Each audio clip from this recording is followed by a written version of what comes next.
Is also ready. So, and we are streaming, correct? We are streaming live on YouTube now. All right, at 5:08, I call to order the Finance Committee for Monday, August 12th. And if we could get a roll call, please. Certainly, Madam Chair. Councillor Cassett. Here. Councillor Lindell. Councillor Faulkner. Here. Councillor Lee Garcia. He's on his way. Chair Romero Worth. I'm here. Madam Chair, you have a quorum. Okay, thank you. With that, we will go to approval of the agenda. Do we have changes to the agenda tonight? No, Madam Chair. All right, is there a motion? Move to approve. Second. We have a motion and a second to approve the agenda for tonight's meeting. All those in favor, aye? Aye. Anybody opposed? That motion passes. Approval of the consent agenda. We do have a number of items that have been pulled from consent tonight. Director Oster, are you ready to go through those? Yes, Madam Chair. The items that were pulled from consent for this evening are item E, item L, item T, item Z, item AA, item AB, item AD, item AG, item AH, item AL, item AN, and item AR. Okay, is there anything else the committee would like to hear tonight? Is there a motion? Motion to approve? It's amended. Second. Motion and a second to approve the consent agenda as amended. All those in favor, aye? Aye. Anybody opposed? That motion passes. We're going to jump right into our presentation tonight. We do have a guest who is appearing by Zoom and only available for about 30 minutes. We are going to do a general obligation bond debt overview. And we have with us tonight our Director Oster with our finance director, and George Williford, Hilltop Securities, Inc. He's the managing director. And welcome, Mr. Williford. Thank you for joining us. And please do let me know when it starts to creep up time for you to leave. I know we have you for just a short period of time tonight. And with that, I'll turn it over to Director Oster for any preliminary. Thank you, Madam Chair. I think I'll just go straight to George so we can make the best use of our time with him. George is a wonderful resource. He's worked with the city for many years and knows a lot about our current debt and about municipal debt in New Mexico. So George, it's all yours. And we have your slides up on our screen. Okay, thank you. And Madam Chair, I apologize. Two things. First, I had another meeting that begins at 6 your time. And then I'm in my vehicle, but I couldn't get Zoom to work, so I just had to dial in on my phone, so only audio. But I have the presentation, the slides I'd sent out, and if Emily or someone can flip through as we go, well, hopefully it will make sense, and then we can address whatever questions. Just to give a little background, as Emily said, originally we were First Southwest Company and then became Hilltop when we merged into a holding company, a public company, several years ago, about 8 or 9 years ago. And I've worked as a financial advisor or municipal advisor to the city of Santa Fe since 2005. So hopefully a good history with the city. But with respect to general obligation bonds, I can recall, I believe it was in 2008, that was the first GO election and attempted issuance that the city had done in quite some time, and then done a couple or three elections since and issued, but if I'm not mistaken, as far as new money, not since 2014. The presentation that I sent, the pages are numbered, so I'll refer to those, but on page 1, it just gives the statutory basis or framework for general obligation bonds, not only in New Mexico, but it's fairly common in other states that GO bonds represent full faith and credit of the city. They're payable from ad valorem or property taxes, but they're payable only from those taxes. That's what's pledged specifically and used for repayment. So other than a moral obligation, there's nothing otherwise pledged by the city. And then annually in New Mexico, the Department of Finance Administration calculates and works with the city to determine the levy amount required for annual debt service on GO bonds. Overall, the GO capacity is set at 4% of the assessed value. And as you can see, the city currently only has 12.4 million outstanding. 4% of your most recent past year's value of 5.57 billion would be at 222 plus million, leaving, if you subtract off the outstanding debt, 210 legal capacity. But it needs to be kept in mind that's typically well in excess of what would be practical capacity or supportable by a reasonable levy rate. And hopefully you'll see that as we go through. On page 2, this shows the currently outstanding debt, and there were principal payments made the first of this month, August 1st. And so this is subtracting those off, that you have the 2013 with a 5.935 million balance. Their final maturity is 2032. The 14 issue, 3.49 million, and it has a final maturity of 2034. And then the 2019 was actually a refunding or refinancing of one of the older issues. I believe it was an 09 issue, and the final maturity is 2029, and there's 3 million outstanding. So altogether, the 12.425 million of principal. And what's significant, I think, is that's not a large principal amount outstanding for a city the size of Santa Fe. And then the repayment term remaining is short because overall, the GO debt as it exists would be retired within 10 years. And just to point out, under New Mexico statute, a new GO issue is limited to a 20-year repayment. So that's what's been done in the past, and when we've modeled any prospective issue, that's what we've assumed as well. On page 3, it shows the historical tax rate or mill rate for debt service. And you can see that that has varied based on values primarily. But if you'll look at 2021, that was the most recent high of 56.7 cents per thousand of assessed value. And that's pointed that out because that's key in what we'll look at in a moment as far as modeling the proposed upcoming issue and so on. Most recently, or for this most recent past year, the rate was 40.86. On page 4, this shows the debt service on the issues that I mentioned a couple of pages ago. And as you see, it's $1,950,000 roughly. And when the Series 19 is fully retired in 2030 fiscal year, then it drops, and then the 13s are fully retired after 2033, and then there are 2 years remaining on that 2014 issue. The next page, this shows on page 5 the historical assessed valuation for the city, and as you can see, last year $5.57 billion.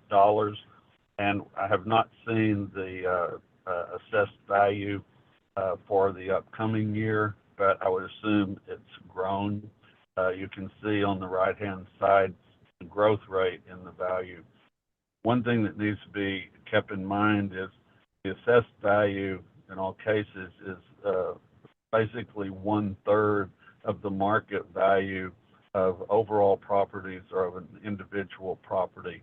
And you'll see in a moment, and we've provided information previously that showed the projected tax impact of a new issue on a property that had an assessed value of $100,000, for example.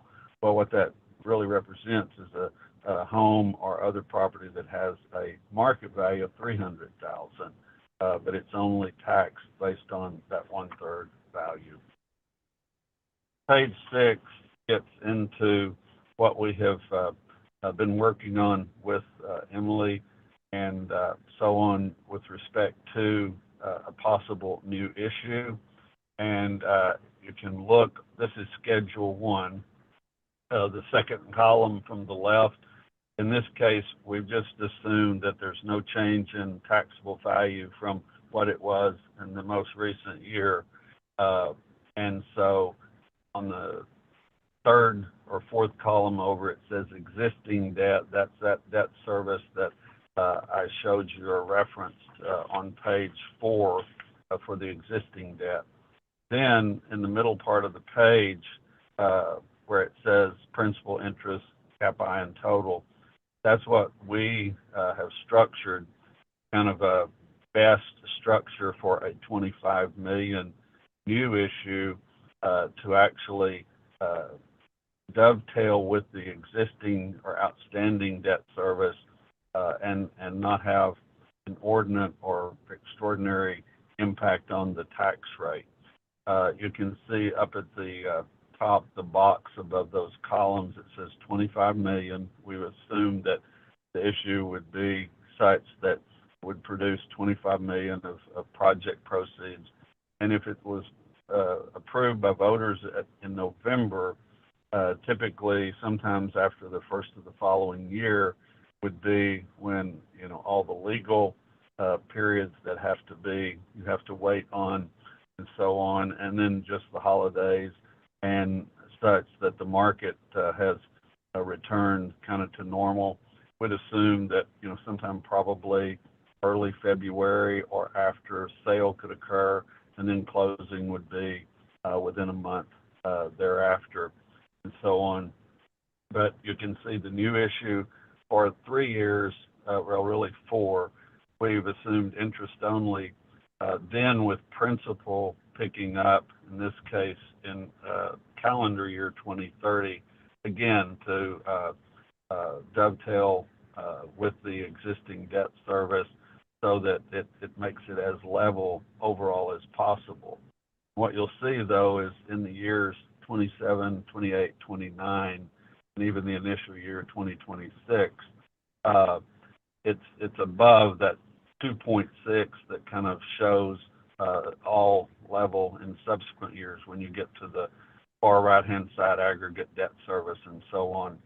In that case, even if values didn't change from this most recent past year, maximum, as you can see, for those 3 years, 27, 8, and 9, is just under 57 cents, 56.8 to 56.9, let's say. And that is a little over 16 cents above the 40.8 levy rate for last year. Very similar to that, if you'll recall, 56.7 rate that I pointed out had been in place in 2021. On the next page, page 7, this is the very same debt structure. As far as the issue, how it's structured and so on. The main difference is on the second column from the left, we've assumed very moderate value growth for 5 years. After this upcoming year, we've left it the same. We've assumed 1.5% per year and then dropped that down to 1%. And if you'll recall from back on page 5, the minimum for the last several years had been, well, there was a 1 year where it was under 1% after COVID, but otherwise it had been well above that. So even this assumed growth, I think it would be very conservative, very moderate. But if you move all the way over to the far right-hand side of the page, you'll see that the maximum tax rates for 26, 7, 8, and 9, because of there is some growth assumed, is lower than what it had been on the previous page, assuming none. And so the maximum assumed rate in this scenario would be in 2027 at 55.99 cents per thousand, and that's slightly over 15-cent increase above the 40.8 cents. And in all likelihood, it wouldn't require that full increase if values grew somewhat more. But then all of that was to be said to kind of lead to page 8, and this is what shows the impact on property owners from a 25 million new issue, just with some of the assumptions that we just went over. And so you can see on the far left-hand side, we've shown for home or property market values of 100 to 500,000. Second column from the left represents the assessed value, or 33.33% of the market. And then over on the far right-hand side, that box with two columns represents the impact of a 15-cent mill increase in the tax rate for debt service. And we've done it both annual and monthly because in some cases, if it's a home, a lot of people, if they have a mortgage on it, their annual or their tax payment is on a monthly basis as part of their escrow and so on. But you can see kind of middle part of the page, a $300,000 home taxed or having an assessed value at $100,000. The overall tax bill would go up $15, which is $1.25 a month. You go all the way down to a 500,000 home, it would have a taxable value of 166 or a little under 167,000. The overall increase would be $25 per year, or just slightly over $2 per month. So the last page I included was just because Emily said that there might be some questions, pardon me, with regard to if you pass an election and you can issue bonds, what do you do then? Well, then we and bond counsel, and for the city, that's Modrell, Sperling, Peter Franklin, and Santa Fe, we would go to work with everything legal required and as a securities offering to structure an issue. And this shows just the different methods that you might consider for sale of an issue. I'll point out that down at the bottom, the NMFA, New Mexico Finance Authority, they're a good source for certain types projects, but the city of Santa Fe's GO bond ratings are AA+ by Fitch and AA by Standard & Poor's. And so there's really no need or benefit to go to NMFA because the city has a high enough standalone rating to do as well or better in the public market. So that would put it back to the top part where we would be working on a public sale and working with the rating agencies to review and hopefully affirm those outstanding ratings. And then we'd determine whether it was going to be sold competitively, where we took bids at a specified time and so on, or whether the city would select one or more underwriters to handle it on a negotiated basis. That gives a little more flexibility and control by the city. But all of that wouldn't really need to be worked on or determined until after an election occurred and you knew that it had passed and you did have authorization to issue new GO bonds. But I apologize for just talking straight through. I'm prepared or ready to answer any questions you might have. Thank you. I appreciate it. And don't worry about talking straight through. Just a couple quick things, and I'm going to go to the committee. This new issue, there were a couple of factors that were weighed in determining the amount. One was the impact on property taxes to property owners, is my understanding. And then the second was picking an amount that the city, are able to spend in, I believe it's 3 years. And if one or both of you could just confirm that that understanding of mine is correct. And if there's anything else you were looking at in terms of, picking 25 million versus some other number, I think the property owners tax bill was certainly front of mind. And then also, what what level was appropriate for our capacity to work with. So Director Oster or Mr. Wilford, either one of you or both. Certainly, Madam Chair, I can chime in on that one first, and then I'll turn it over to George. So when we started exploring this idea, I had two primary concerns in mind. One was complying with the requirements to keep this debt issuance tax exempt, which is that we have to be able to spend 85% of the proceeds within 3 years. And then the other was the impact on property taxes that you already mentioned.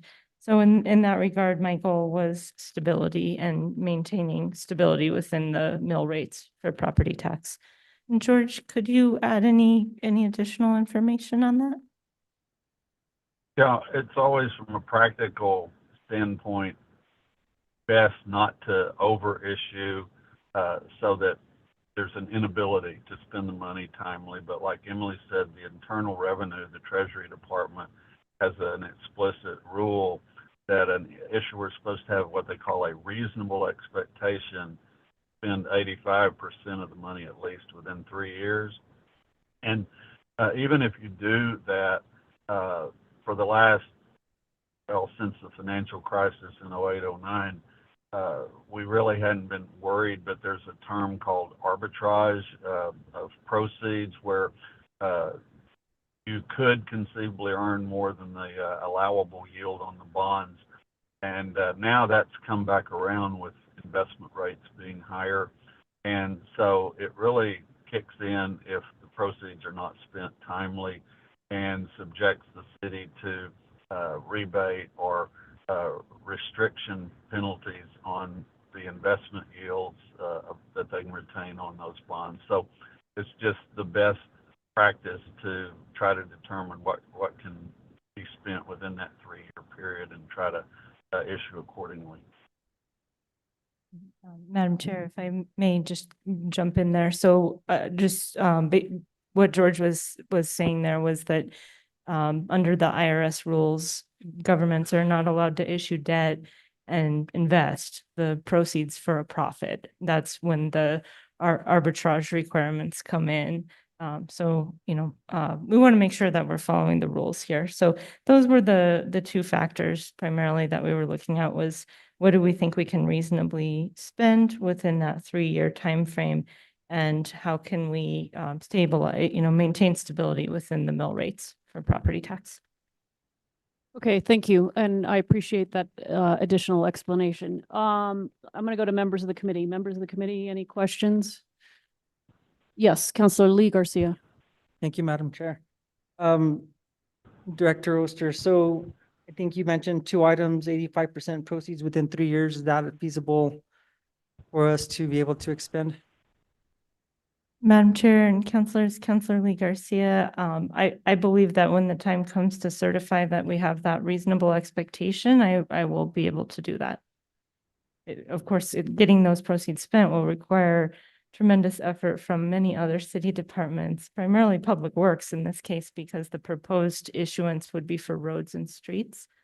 So, it would be a partnership, but yes, I believe that we could have a reasonable expectation that we could expend 25 million within 3 years. And I know you can't answer this on behalf of other departments, but obviously we do a lot of partner work with contractors, and I think when we're paving, I think that's something to for sure try to work with our contractors to make sure they have clear schedules to try to get this money expended and the roads done and completed. So just a comment. Thank you. Other questions from the committee? Councillor Lindell. Yeah, it's not specific to the presentation, but what's our cost on this with be it the bond council or Hilltop? What are our costs? Are they a fixed cost, or are they a percentage of, how does that work? Madam Chair and Councillor Lindell, that's a great question. George, are you able to run through how that works for Hilltop? And then Sure. we can also get Peter to answer on his end as well. Yeah, and there really wouldn't be any cost until and after an election passed and the issuance process started. But our fee as advisor, and I believe Modul's fee, are based on a scale tied to size of issue. So are the rating fees. They have ranges and so on. And so the primary costs would be municipal advisor, bond counsel, the 2 rating agencies, and then preparing and distributing the offering document or official statement. In addition to that, particularly if we go negotiated, there would be specific underwriting fees, and those run $5 to $6 per thousand. We could tabulate for a $25 million issue what the projected cost for the city would be and provide that to Emily.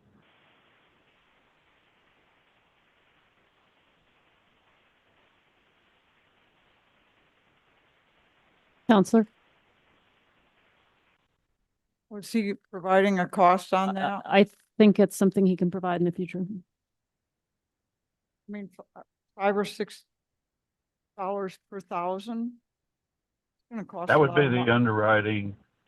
That would be the underwriting spread, which is market level, and then the other cost would be all total 200 to somewhere above that 1,000 for everything else involved.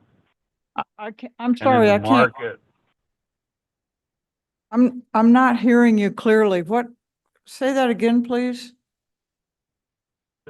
the cost of issuance which would be advisor, bond counsel, rating fees, offering document, and so on, would likely be 200,000, maybe plus. I just need to work on tabulating that. The underwriting cost is what would be $5 to $6 per thousand on top of that. Okay,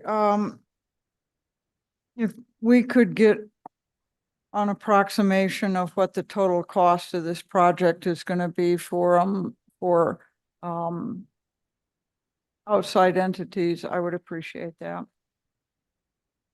Certainly, Madam Chair and Councillor Lindell, I'm happy to work with George and with our bond counsel to provide some estimated costs. Mr. Wilford, while we have you, I'm sorry, do we have other questions from the committee? Counselor Castro, you're joining us tonight. Did you have a question? Okay, can you speak to the role that bonds play, geo bonds play for municipalities? I assume we're not the only municipality you work with. Can you speak to the importance of them as a tool, a financing tool for municipalities? Yes, Madam Chair. In some states, they're critical because they're literally maybe the only means of issuance for capital projects, new projects, and typically require voter approval. New Mexico uses also gross receipts tax, so there's kind of a split between GO bonds and GRT. City has done both in the past. One advantage of GO bonds is that you levy a specific tax rate to support that debt service, and so it doesn't impair or use any other revenues that you might have need for use for other purposes because you levy a specific rate to pay for it. And Thank in you. all cases, GO bonds are considered kind of across any state the highest rated and highest credit of a city or county to issue. So pretty important. Yes, Madam Chair. Okay, other questions from the committee? Anything else, Director Oster, Mr. Wilford, you'd like to add at this point? Madam Chair, I'll turn it over to George. Do you have any other items that you'd like to share with the committee this evening, George? Not necessarily this evening, but I will develop a tabulation of the projected costs of issuance and get that to you hopefully tomorrow. Madam Chair, and thank you so much, George. We really appreciate you joining us. And I just want to acknowledge that I made this request on short notice and Mr. Wilford has really gone out of his way to accommodate us. So thank you so much for joining us this evening and providing this helpful information. No, my pleasure. Thank you. Thank you, and hopefully you're off to your next meeting in time. I really appreciate you being here tonight as well. Well, thank you. Thank you. All right, with that, we will move on to our staff recognition and we will put Director Oster back or staying at the podium for that.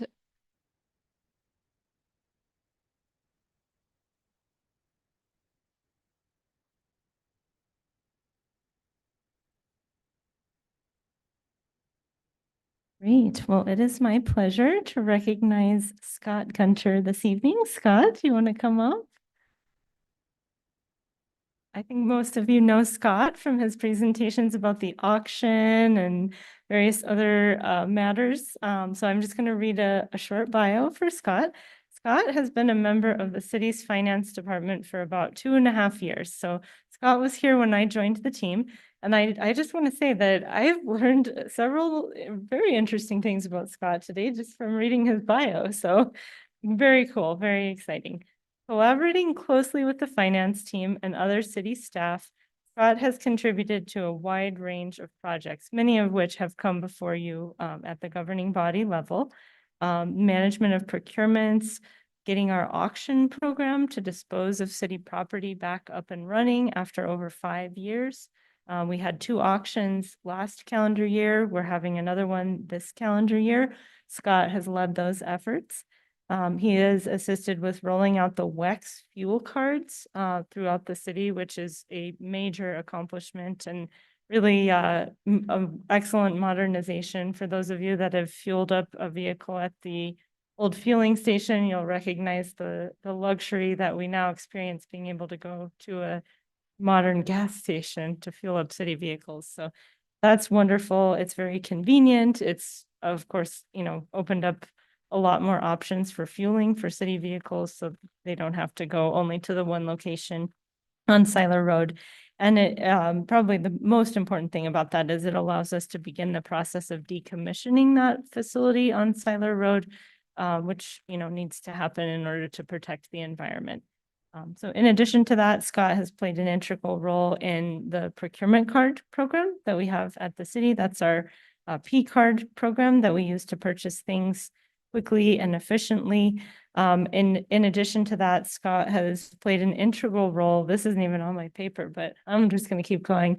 In updating our mileage and per diem policy, which had not been updated since I believe 2009. It was woefully out of date, and we were not reimbursing employees who traveled on city business appropriately. So Scott was integral to that effort to help us modernize and align with the state in terms of our mileage and per diem policy. Now, here's where I started learning new things. Before joining the city, Scott worked at the Department of Game and Fish, working in finance. I knew that part. Prior to that, he was a correctional officer at the state penitentiary, and he has his law enforcement certification from the state of Nevada. He served there as a police officer before moving to New Mexico and serving as a deputy sheriff for the county of Santa Fe. So I didn't know you had a background in law enforcement, Scott. Thank you for joining us in finance. We appreciate it. On the personal side, Scott grew up in the small town of Madbury, New Hampshire, and is a proud graduate of the University of New Hampshire. He's lived in various places across the US, but since 2007, he's called Santa Fe and the surrounding area home.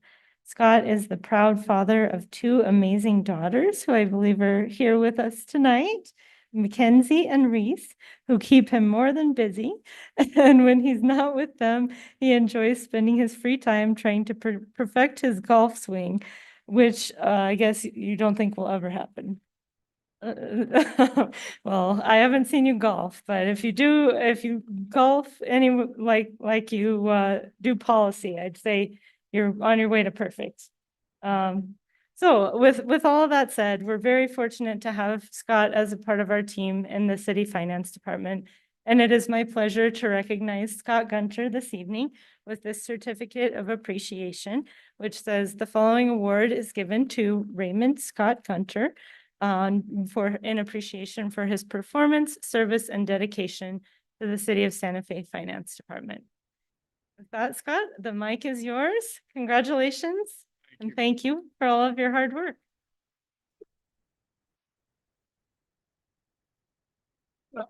I will briefly, counselors, and it's a pleasure to speak with you again this evening. This is an honor and I appreciate the recognition, but this is a team effort with all the folks of the finance department. I'm just a small part of that. And, I've had a good team to work with, and we as a team have gotten a lot done, I think. So with that being said, my daughters always ask me that are here tonight, Dad, what do you do? I hope this maybe will put a period at the end of that sentence, and now they kind of know what I do. So I'm very proud to be their father as well. So thank you. Stand for any questions if you have any. But anyways, thank you very much. I'm honored with this. Thank you. Thank you. It sounds like it's well-deserved, and we know your work because you've been in front of us on all those projects that Director Oster just mentioned. And I love your demeanor. This was clearly painful, except when reference to your daughters, you get a big smile and a lot of pride, clearly. So I'm so glad they could be here tonight to see you get this honor. So congratulations, and thank you for your work. Really appreciate it. Anybody else? Councilor Lindell. Thank you for being so gracious in speaking to us and mentioning your other team members. It says a lot about who you are. Let's play golf. I would love to do that. Yes, let's get a time and go play golf. I'd love to do that with you. Thank you. Thank you very much. Well, good night. All right. Thank you. Have a great night. Thank you, Scott.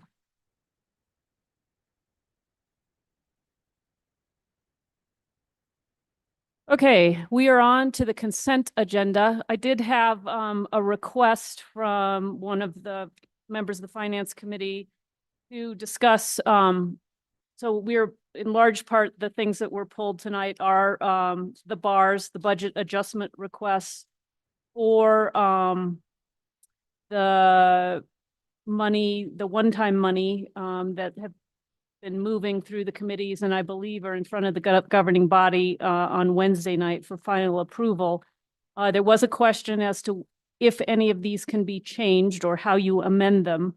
And in my conversation with the city attorney this afternoon, my understanding is our options are the ability to approve, reject, and or decrease. We can't add anything to them.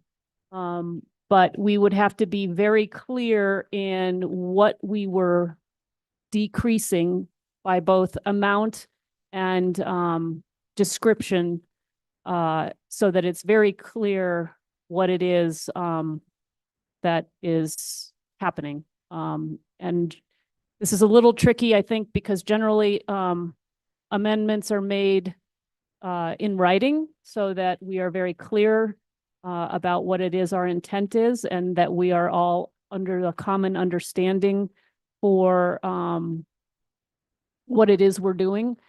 And we might want to talk about that process going forward. But my understanding is that's what we have the power to do tonight. Of course, this committee does not make the final decision. If any changes are made here, they could be changed at the governing body meeting on Wednesday. So just pointing that out. And hopefully that answers the question. And we'll just proceed and see where we go. So the first item that's been pulled tonight is item E. Request for approval of a New Mexico Department of Finance and Administration Capital Appropriation Grant 23-H 3206 in the amount of $2,400,000 for Phase 2 improvements at Swan Park with a reversion date of June 30th, 2027. We have a number of people in the audience to answer this, and we have Scott Overly, the Parks and Open Space Project Administrator, at the podium. Welcome, Mr. Overly. And I believe Counselor Cassett, I think you pulled this item. Take it away. Thank you so much, Madam Chair. Thank you, Scott, and thank you, Director McDonald, for being here. I just had a couple questions, as this project has been highly anticipated by many in the community. So, and then I had a couple questions about some of the processes of some of the elements. First and foremost, I did want to discuss the timeframe because I've had some individuals look at the timeframe and feel that it is very extensive. Although when I've spoken with other people in the field, this sounds like it's actually pretty typical for doing this type of design for this extensive addition. So I was just hoping you could provide some information on what this timeline looks like and what is the work that is going to be done, because I do think it's important for the public to understand that there is work happening and that it is moving as quickly as possible, but that there is some pretty important technical and essentially time-consuming work that has to go into this in order to make sure that we are producing what the community has asked for at Swan Park. Thank you, Madam Chair and Councillor Cassett. The initial engagement with the public for the Phase 2 planning started in approximately February of 22. We worked through the ENN process to gather information, to talk to as many people as possible. Surveys were sent, and then a final engagement report was compiled in August of 22. After that, then we were working on some funding to come in so that we could look at engaging into the design process, and felt it was most important to have as much of a competitive look at this project from the design standpoint. And so we decided to engage in an RFP process. That process takes a bit of time.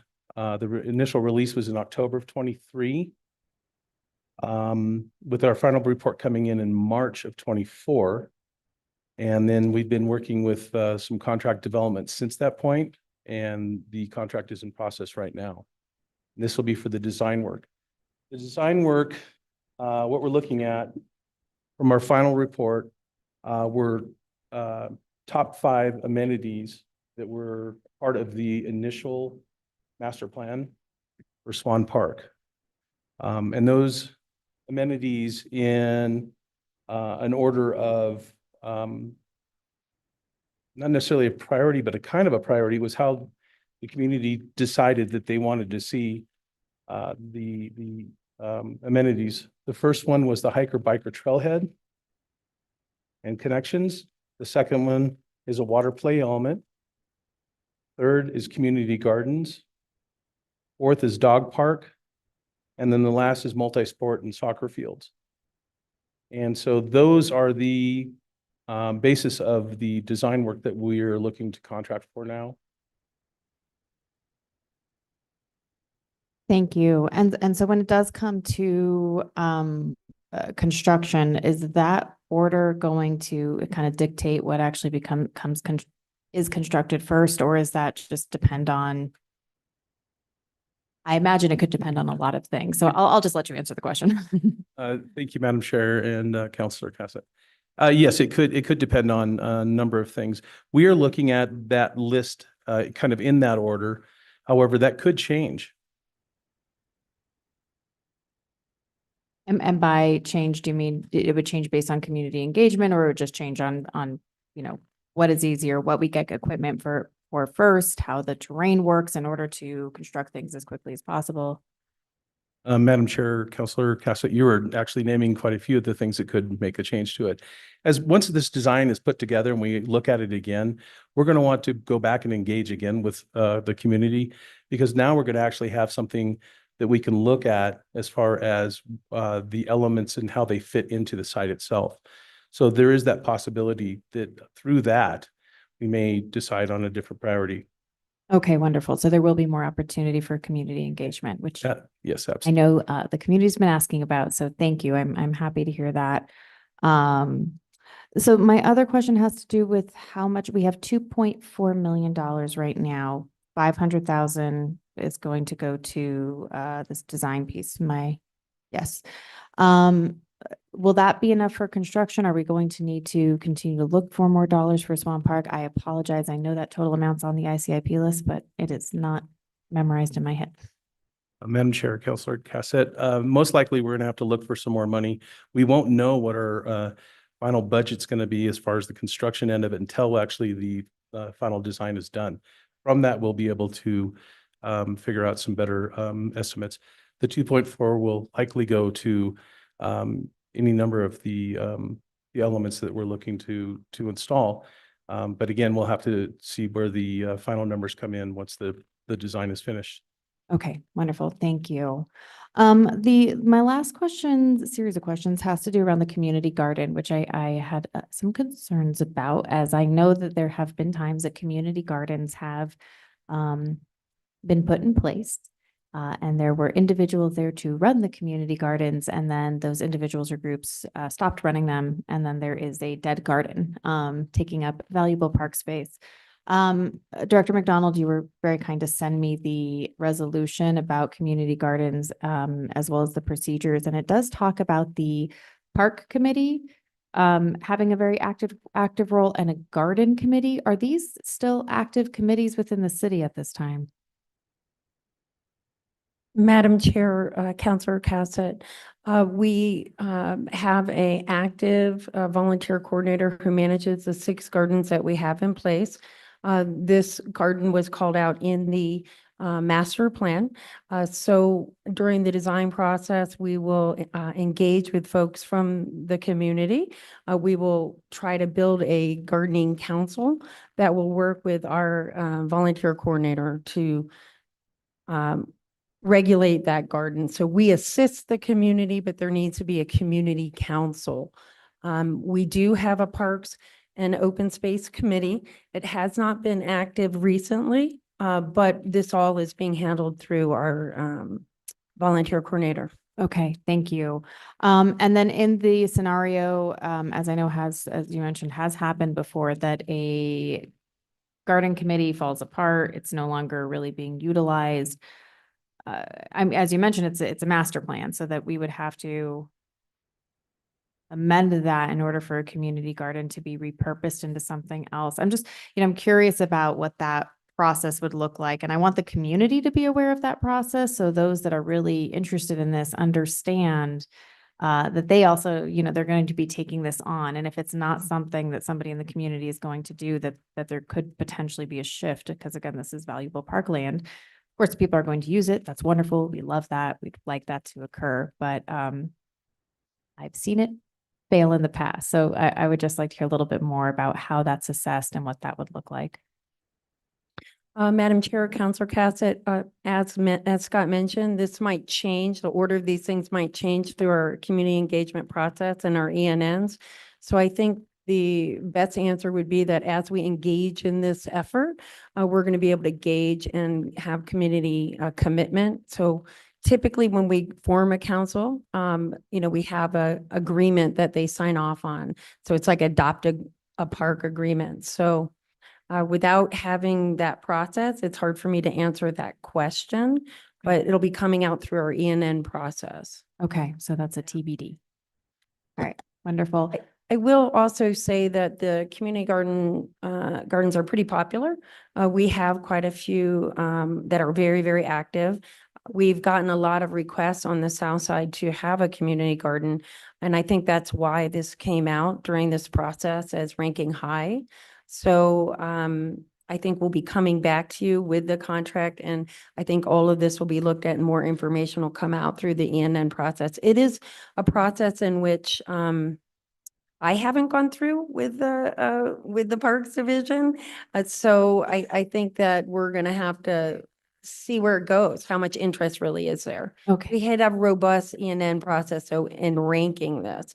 So I feel fairly confident that this is something the South Side wants. Okay, that's wonderful to hear. And as I mentioned, if this is something people are going to utilize, it's really a wonderful opportunity. We talk about, education and access to fresh produce, but also just, I know how important this park is and really want to make sure that the community is fully on board. So glad to hear that was so robust and that was very loudly heard. And thank you guys for responding to that. And hopefully that enthusiasm will continue. I have no further questions. Other questions from the committee? Counselor Faulkner? I just want to concur with staff. I know that a lot of people participated in identifying the priorities for Swan Park, and the garden is for sure a big priority.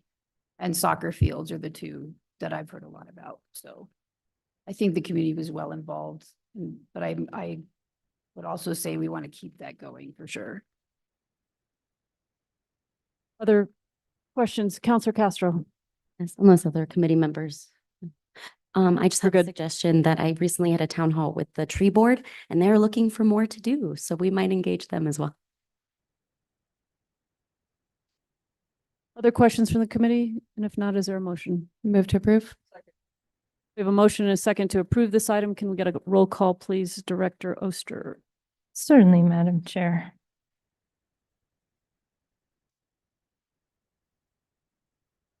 Counselor Cassett, Yes. Counselor Lindell, Counselor Faulkner, Yes. Counselor Lee Garcia, Yes. Chair Romero Worth. Yes. Motion passes. Thank you. Thank you for being here tonight. Thank you, Madam Chair, and thank you, committee members. Okay, we are on to item L, request for approval of budget amendment resolution in the amount of $75,905 to allocate funding for a term position within the Office of Economic Development, with funding allocated through the ARPA grant for small business support with a term ending December 2026. We have Johanna Nelson, Office of Economic Development Director. Welcome. And Counselor Cassett, I believe you pulled this item. I sure did. Thank you so much for being here, Director Nelson. Good to see you. I was hoping that you could provide a bit more information on this position. Especially my understanding is that this is a downtown coordinator. And so I would like to hear a little bit more about the geographic limitations that are being proposed here. Madam Chair, Counselor, members of the committee, thank you so much for the question. To clarify, this is an economic development specialist, which currently we have 2 at the Office of Economic Development. So this is utilizing a job description that we have currently to provide services and personal consulting, connections to resources to our businesses. If you recall, way back to the pandemic, the project summary that was submitted to U.S. Treasury dealt with how does the city and how does our office mitigate the economic impact from the pandemic. So we were looking at that time to address responses and connecting to resources for industries that were particularly hit hard because of the pandemic, tourism being one of those. So there was a focus and is continually a focus to look at our downtown area and assist the businesses in that region with economic resources. We are calling it a downtown coordinator that lets our other business development specialists get out further in the community. And so this is a great opportunity to focus on our downtown region. Thank you for that. So I guess that begs the other question. What I'm concerned about is obviously there were a number of businesses throughout the city that were impacted. Anybody doing anything service oriented. We have hotels down Sirius Road. We have restaurants, throughout the city. And so my concern around there being a dedicated downtown coordinator is that there isn't going to be the same amount of focus and attention and availability for the rest of the community and the various small businesses that are, on the south side in District 4. Obviously, that's where I'm concerned about, but regardless, throughout the entire city. And so when you talk about the work shift, I am curious, one, does that mean that anybody down Cerritos or Airport is going to have that same service provision? And we have this position specifically named a downtown coordinator, and that really does a call out to the downtown businesses that they have something. If the same focus is going to be, or services are going to be provided throughout the city, how are we going to communicate that as well as make sure that the individuals know where their priorities are? If, we have a downtown coordinator, so that our other economic development specialists are prioritizing the rest of the city. Madam Chair, Counselor, and members of the committee, I think that's an extremely important question. And it's multi-layered and gets back to our approach. As you're familiar with EDAC, we're working on a strategic action plan that lays out 8 to 9 different priorities right out of the gate. Focusing on downtown is just one approach of how we are supporting our economy. As you know, we are looking at implementing office hours. So we have kicked off Southside Business Office Hours.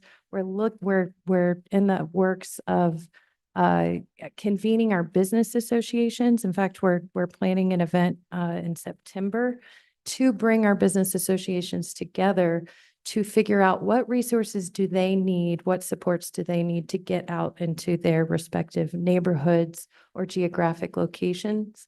Sila Rufina is one of those. I will say that my hope and added advantage to this position, this gets us credibility to look at and explore a Main Street program for the city of Santa Fe. And so, as you know, Southside and Sila Rufina are our one-off Main Street mini projects. The Main Street New Mexico program needs to see that we are investing resources, we have staff.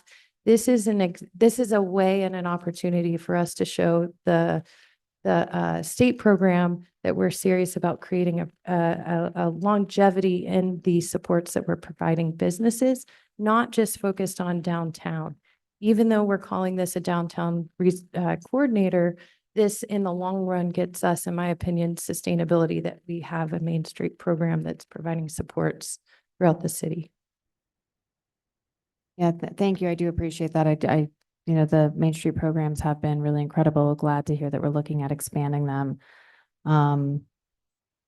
I think I'm just really struggling with the extra resources, and I understand. I know there's a lot of businesses down here. I know there's a lot of generation of GRT down here, and but without kind of a solid plan of how does this balance out with the rest of the city. I know that we're working on the strategic action plan. We still have some time before that's moving forward. And so I think that that's my struggle. It's a downtown coordinator as opposed to like a small business coordinator, which it potentially could be, where we're looking at some of our small local businesses and the support that they need. Because there's a lot of need throughout the city. There's a lot of businesses that are trying to get their feet underneath them. And a lot of those small businesses can't afford to be here because the rents are so high in downtown Santa Fe. So that's my concern with this proposal at this time. I, of course, I'd be happy to support it if we were looking at something that I felt had more equity throughout the city, or if it was a very, downtown coordinators taking this, which means this staff, they're focused on this area, this focused on this area. Right now, this is a bump for downtown without more general or strategic plan in place for how this starts to support, those other businesses that are really trying to grow. So that's my concern about this at the time, and I have no other questions or comments. Questions from the committee? Councilor Lee Garcia. Thank you, Madam Chair. Appreciate that dialogue. I guess my question would be in regards to this, if this is a one-time bar, or how does this work? Because you're gonna create a position for this coordinator would then you possibly build that into your budget for next year? Is that the intent? Madam Chair, Counselor, members of the committee, to clarify, this is a term position funded by the ARPA grant, of which we are responsible to get the funds encumbered by the end of the calendar year. And if we don't, the city loses the funding. That's an extra fact added to that question. Thank you for that clarification. I did see that it was a term ending. Going back to Counselor Cassett's concerns, is this something that, if successful, could be turned into maybe future positions, not just for the downtown area, but other areas of the city, obviously areas that are heavily populated with businesses? Or- Yes. Madam Chair, Counselor, members of the committee, I would agree 100% that this opportunity is a way for us to prove that this model works, that having feet on the ground, we can take a geographic approach and look to downtown, Silo Rufina, Midtown, Southside, other areas of our community that are highly densely populated with businesses. And this is a way we can hypothesize and say, hey, you know what? Downtown has a high density of businesses. And if we put someone specifically focused on this area to provide those businesses with support, we can use that as a template to look at our South Side, look at Silo Rufina, look at Midtown. And I will mention, this is one tiny part of a much larger strategy to support, diversify the economy. Thank you. And I think that's really important that we have that on our radar because, you know, as a representative of the south end of town, there are many businesses who ask for support, who want many times reach out to us to say, hey, you know, I've got this business idea, but I don't know where to start, or I don't know, you know, what resources there are from the city to help this idea that I have. And again, yes, we are one city. And so identifying where the areas of need is, first off, looking at the areas that there are businesses and how we strengthen those, but also giving other people the opportunity to contribute to our economic base. So those are just my comments. Thank you, Madam Chair. Other questions? Counselor Castro. Thank you so much, Chair, members of the committee. Thank you, Director, for your presentation. I would just add, I've had a lot of concern from monolingual Spanish-speaking businesses, and so that's another need in particular that I think that maybe we could fold in. And I don't know if we need Director Randall to come down, but I feel like this is a very similar conversation as we were having recently with the security teams downtown, and how I understand that we have a limited amount of funds, but leveraging lodger's tax could really help expand some of that so that more businesses have access. Thank you so much. I have a couple questions. So it sort of sounds like we should think about this as a pilot project. It's a term position, which means it'll end. It's kind of like a pilot to determine whether we can help connect businesses that have been struggling from the pandemic, connect them to resources, and then explore how that's done. And then what we learn from that may help us to move this idea to other parts of the city. Madam Chair, correct. Okay. And Counselor Cassett mentions rents downtown are very expensive. Seems like that is one big issue that would be worthy of exploring how businesses thrive in that environment. Madam Chair, members of the committee, correct. As I mentioned, this downtown coordinator position is a part of a bigger ARPA allocation to our office responsible for mitigating the negative economic impacts to Santa Fe. And if you recall, that project summary that was submitted to Treasury includes grants, of which we're working on 2 grant projects currently that would be available to businesses to subsidize commercial rents. Okay. And Is that why you picked the downtown area? Why did you pick the downtown area? The downtown, oh, Madam Chair, members of the committee, the downtown area was picked because in response to COVID-19, when the project summary was submitted to Treasury, that area was intensely impacted due to tourism declining Decline in tourism. Yes. is a great word. And also for the density of the downtown businesses, as well as the connection between economic, commercial businesses and the correlation with tourism. And so they got double, triple hit with the impacts of that decline. Again, that's an area that we know that if we support, it presents a great opportunity to work with the tourism office to use as a pilot to figure out how we can template and workshop that do we need more staff? Do we want to put city resources in hiring more staff? We have this opportunity to pilot this idea. And again, this allows us to get our staff into the South Side, into Midtown, into these other areas, as well as doing, working with our business associations, whether we're approaching that industry or geographically, which is what we're doing currently. Thank you. Other questions? Not, is there a motion? To approve. We have a motion and a second to approve this item. If we could get a roll call, please.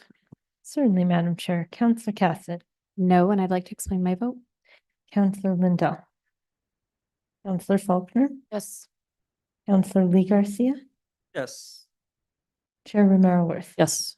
Motion passes. Counselor Cassett to explain her vote. Thank you so much.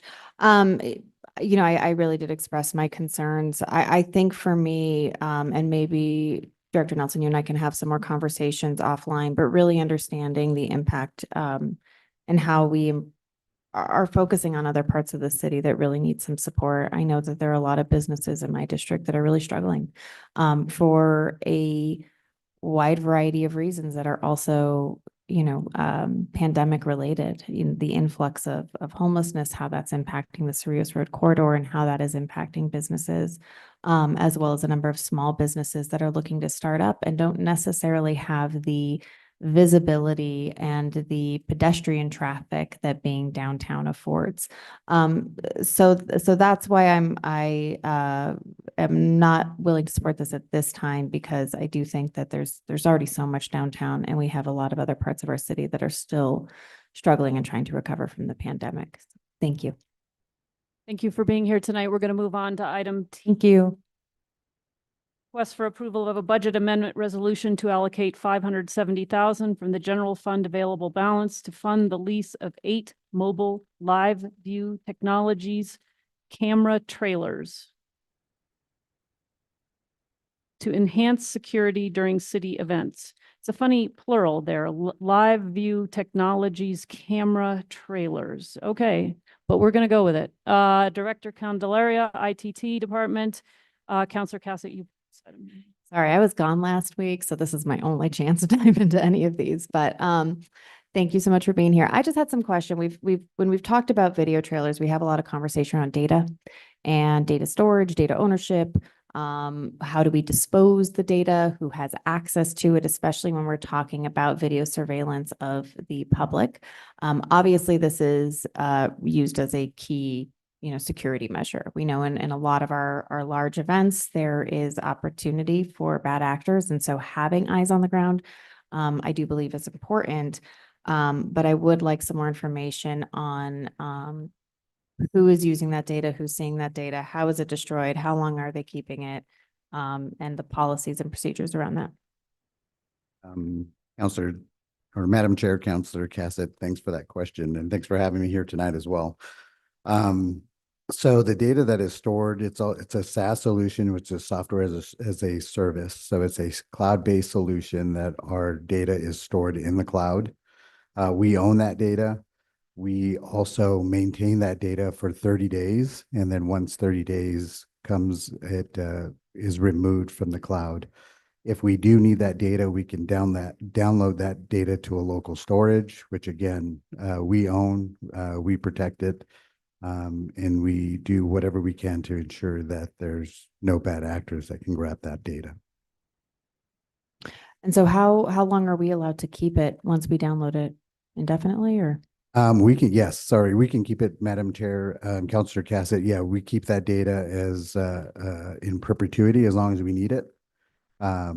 We can offload it into tape if we need to, but we tend to try to move away from tape storage and move into a more local storage if we need to, but we can keep it as long as we need to. Can you tell me a little bit more about who has access? How's that protected within the city? In terms of, are there passwords? Are there, certain levels that actually access this data?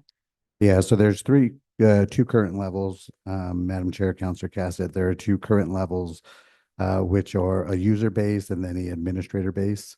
So the administrator base has access to download and remove data if necessary, where the users have just view read-only access to them. They do have to work with IT in order to archive that footage if needed. Okay, thank you so much. And so just to make extra clear, no third parties have access to this data? No third. And that's why we want to get away from the lease pilot that they did. So we own not only the hardware, but we also own the data. Okay, wonderful. Thank you so much. I don't have any other questions. Quick question. What determines whether you download it versus get rid of it in 30 days? The nature of it, I'm guessing, but maybe you can give me more than that. Madam Chair, committee members, yes. So it really depends on what that data is and what they need to download. Again, there's a 30-day window. So if they need to pull data for a crime that's taken place, they would actually do that. So we can preserve that and not wait 45 days and then need that data and it's gone. Okay, but there's no real parameters. I mean, if it's crime data, we keep it. If it's just, there's no crime involved but it's been watching something, we get rid of it. Madam Chair, committee members, correct. It really depends on what they want that data for. It just gives them that 30-day window to download it. I believe we follow the policies, not IT, but just the policy to retain data retention. We follow the state laws for PD and constituent services for those types of departments that need to use that data.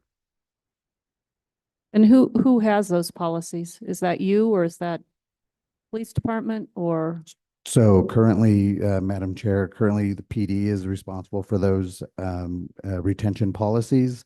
But we in IT are looking for a way to, on an enterprise level, maintain all those policies, not only for data or video data, but email and signature documents.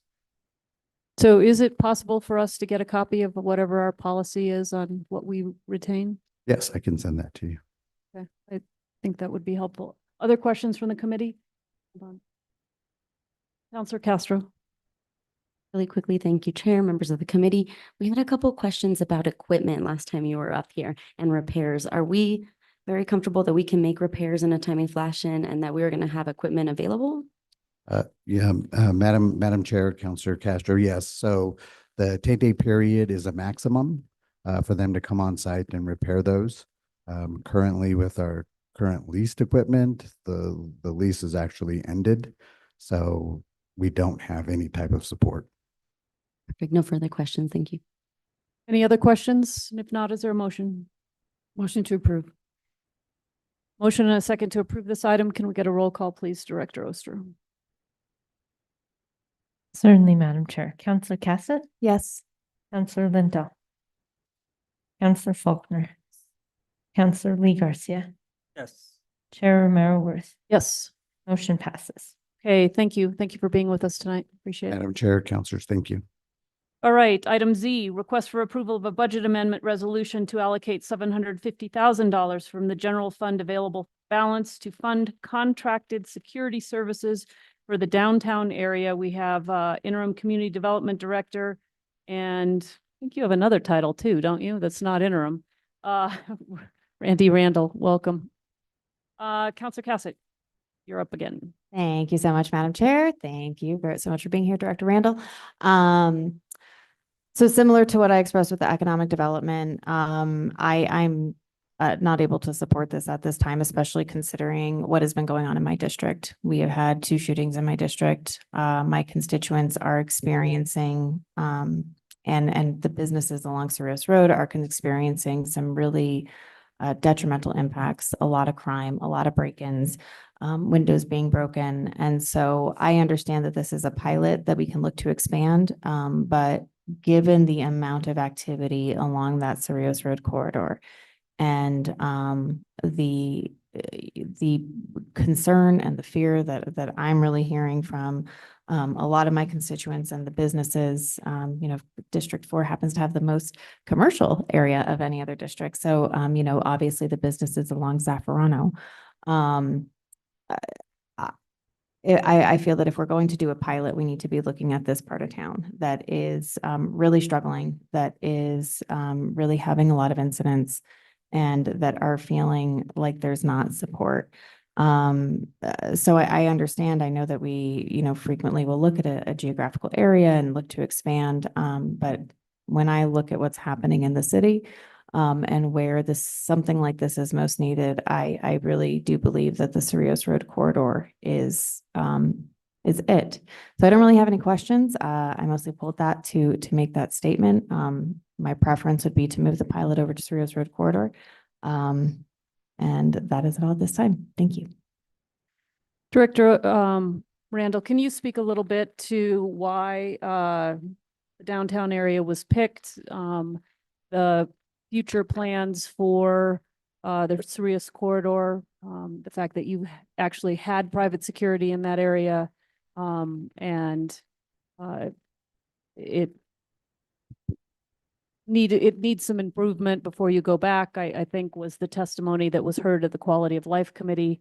Maybe just to review a little bit of that would be helpful. Madam Chair, thank you, members of the committee. Downtown was picked probably again because of the tourism aspects that are in that area, and that private security can provide a security presence. It's a visibility. It's really not as much of a crime prevention, because that needs to be from our police force. So that was the underlying reason. We'd seen it tested in the rail yard where there's one security person 24/7. They had a lot of issues prior to having that security on board, and they've seen those issues reduced. Midtown experienced the same thing with private security. Again, it's more nuisance issues than crime that's occurring. The hope is that by having some increased security in the downtown area presence, that will allow the police to spend more time dealing with the crime issues that clearly that the Councilor Cassidy expressed, and I certainly agree with, and we don't want them anywhere in our city. And so hopefully by having this increased amplification of security downtown, it will allow police to focus in the other area. Whether having a private security car driving up and down Cerritos Road would do much good, I think it's a bit of a question. I believe private security was tried one time in the Pete's Place block, and it frankly was not security. Whether that was successful, whether that was because of execution or the security company that was picked, it doesn't mean we're going to give up on it. But that would be the reason we started with the downtown area for the pilot.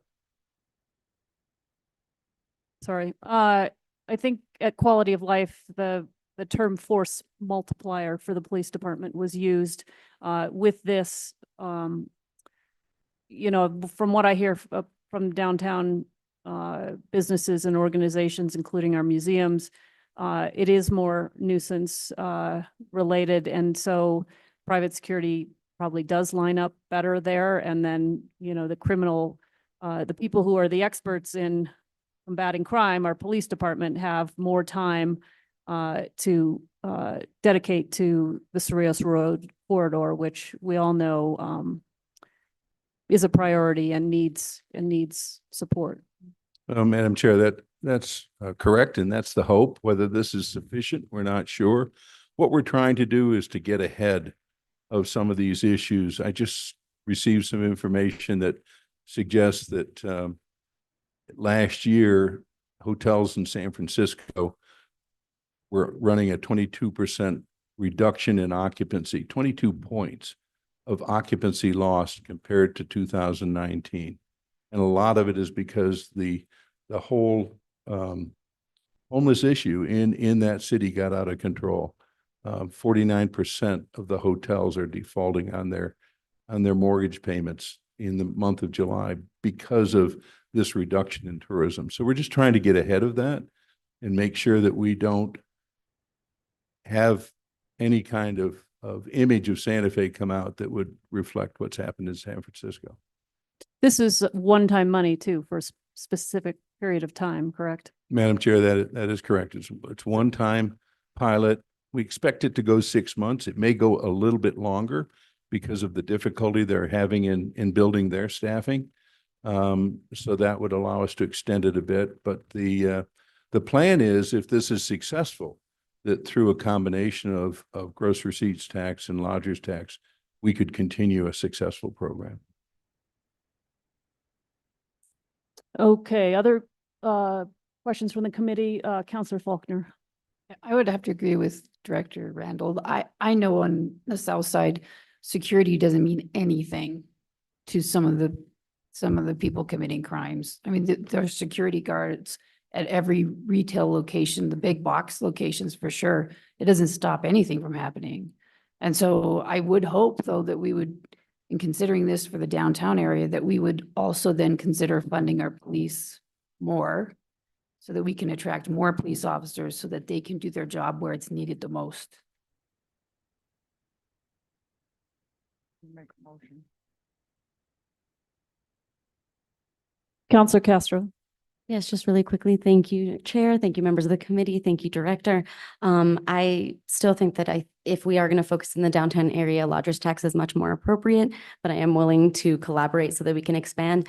I just wanted to speak a little bit to why the security team didn't work in the Sila Rufina. As you know, last time, we do need coordination with law enforcement, but currently, as mentioned by Counselor Faulkner, I've been screaming and requesting foot patrols in that area, and we don't have the staff for it. We don't have the resources for it. And so there isn't really a contingency plan for the Sila Rufina area without the security team. So we're left sort of out to dry. Thank you.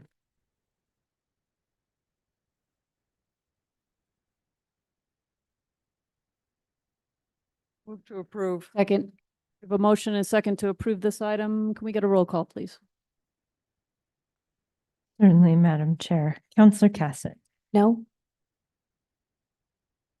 Counselor Lindell, Yes. Counselor Faulkner, Yes. Counselor Lee Garcia, Yes. Chair Romero Worth. Yes. Motion passes. Thank you. Thank you, Director Randall. Okay, item AA, request for approval of a budget amendment resolution to allocate $750,000 from the half GRT increment for infrastructure fund available balance to fund construction of an additional fire apparatus storage facility. We have Director Wheeler on the agenda, but we have our fire chief ready to come to the podium. So you guys arm wrestle for it. Counselor Lindell, I believe you pulled this item. I pulled this. Here's my issue with not just this, but a lot of these bars. I don't have any specifics whatsoever about these projects. I don't know if this is a new building. I don't know where it's going to be. I don't know if we have any bids on it. I don't know if we can realistically complete it for this amount of money. And I can say this about every one of these. It's not really necessarily specific to just this one, but it concerns me because I don't know really what I'm voting for. And I'm concerned that I don't want these to turn into, well, we put $750,000 toward this, but guess what? It's gonna be 1.1. Or they're just so bare bones that we're passing a lot of money here. And I don't have much specifics about it. I mean, what kind of building's it gonna be? What's it gonna have in it? Where is it?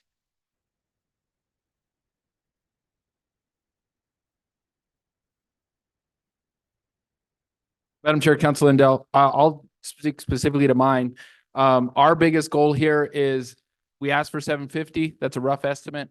Our goal is to put it at Station 5, Siler and Alafria. That's our training center. We're out of space. Coming spring of next year, we're having 2 ARF trucks getting delivered that are going into the airport.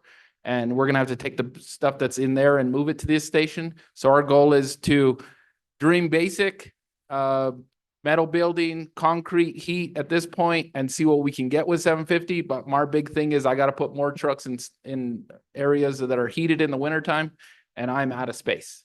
So that is my goal. So does it cost $750,000 to build a garage for 2 trucks? Madam Chair, Council Lindell, my goal is let's see what we can get with it, and then we can expand. Oh, I want to go the other way. I want to spend less. Oh, well, Madam Chair, Council Lindell, I wanted to spend more. I'm doing 4 bays in here.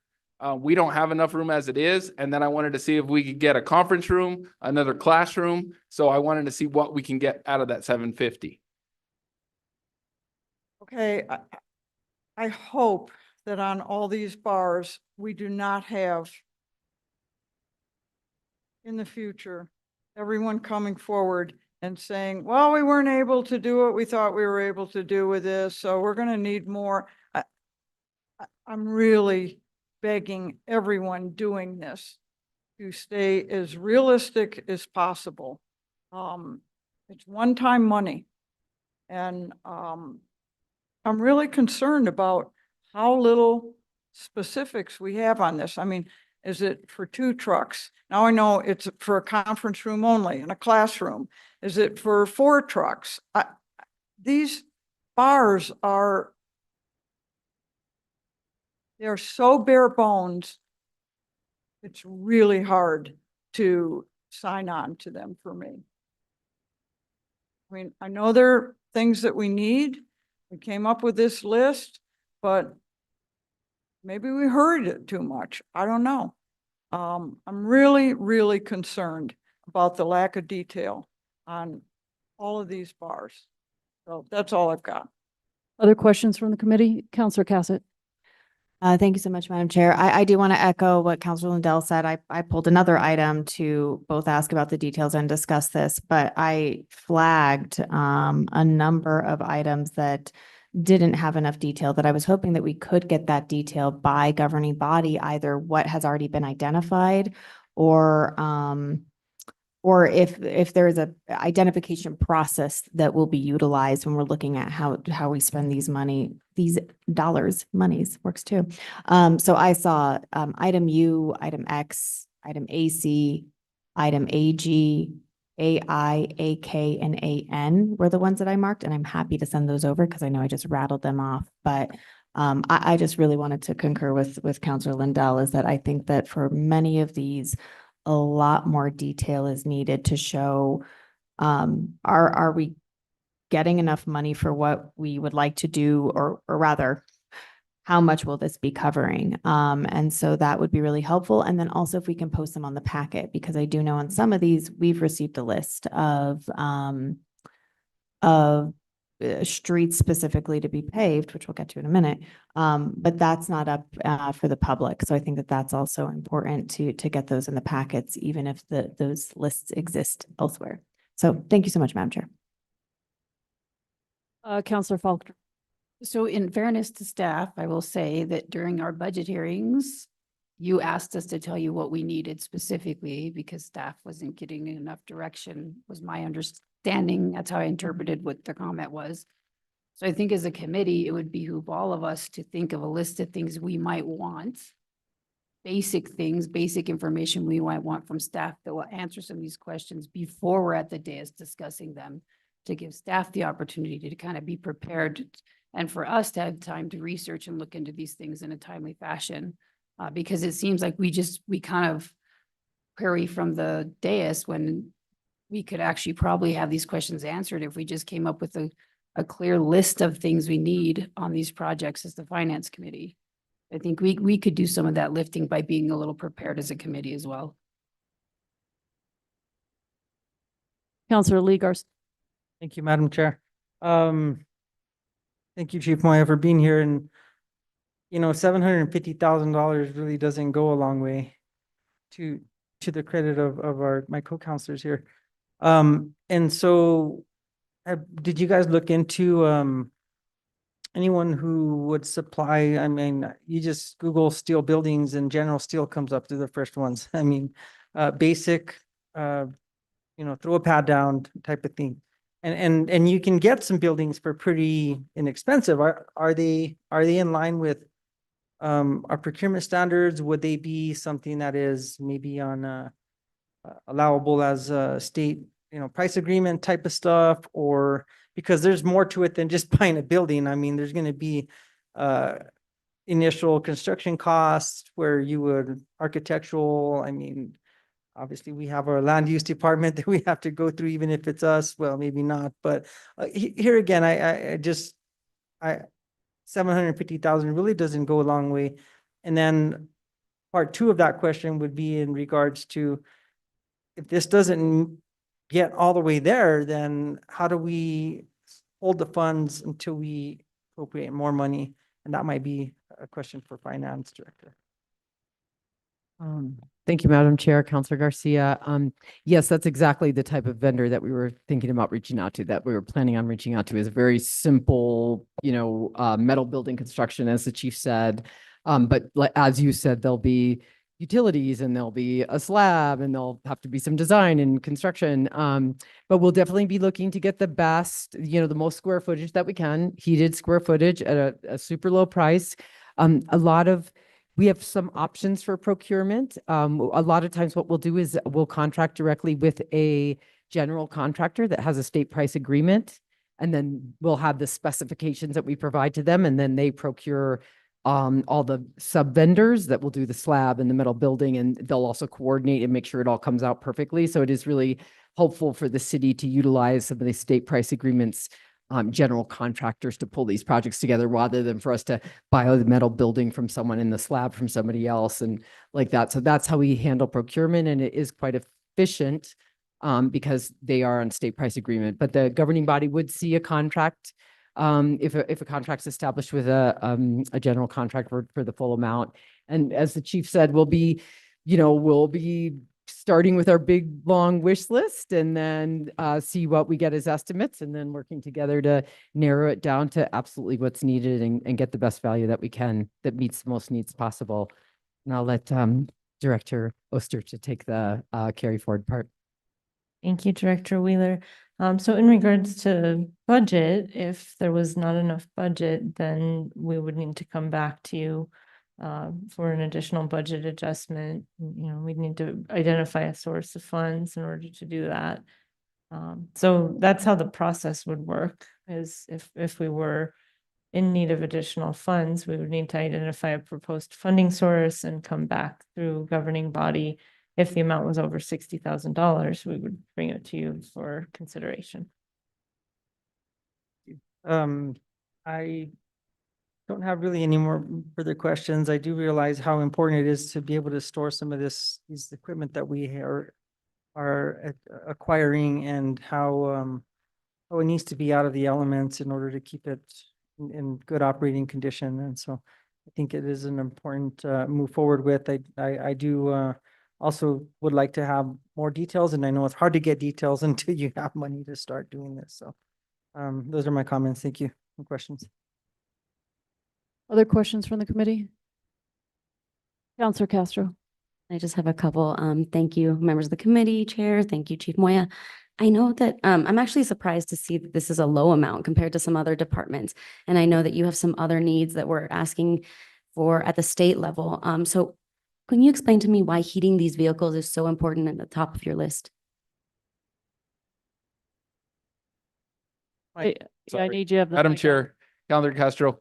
I don't know if everybody remembers, but about 4 years ago, we had a truck get burnt at Station 5.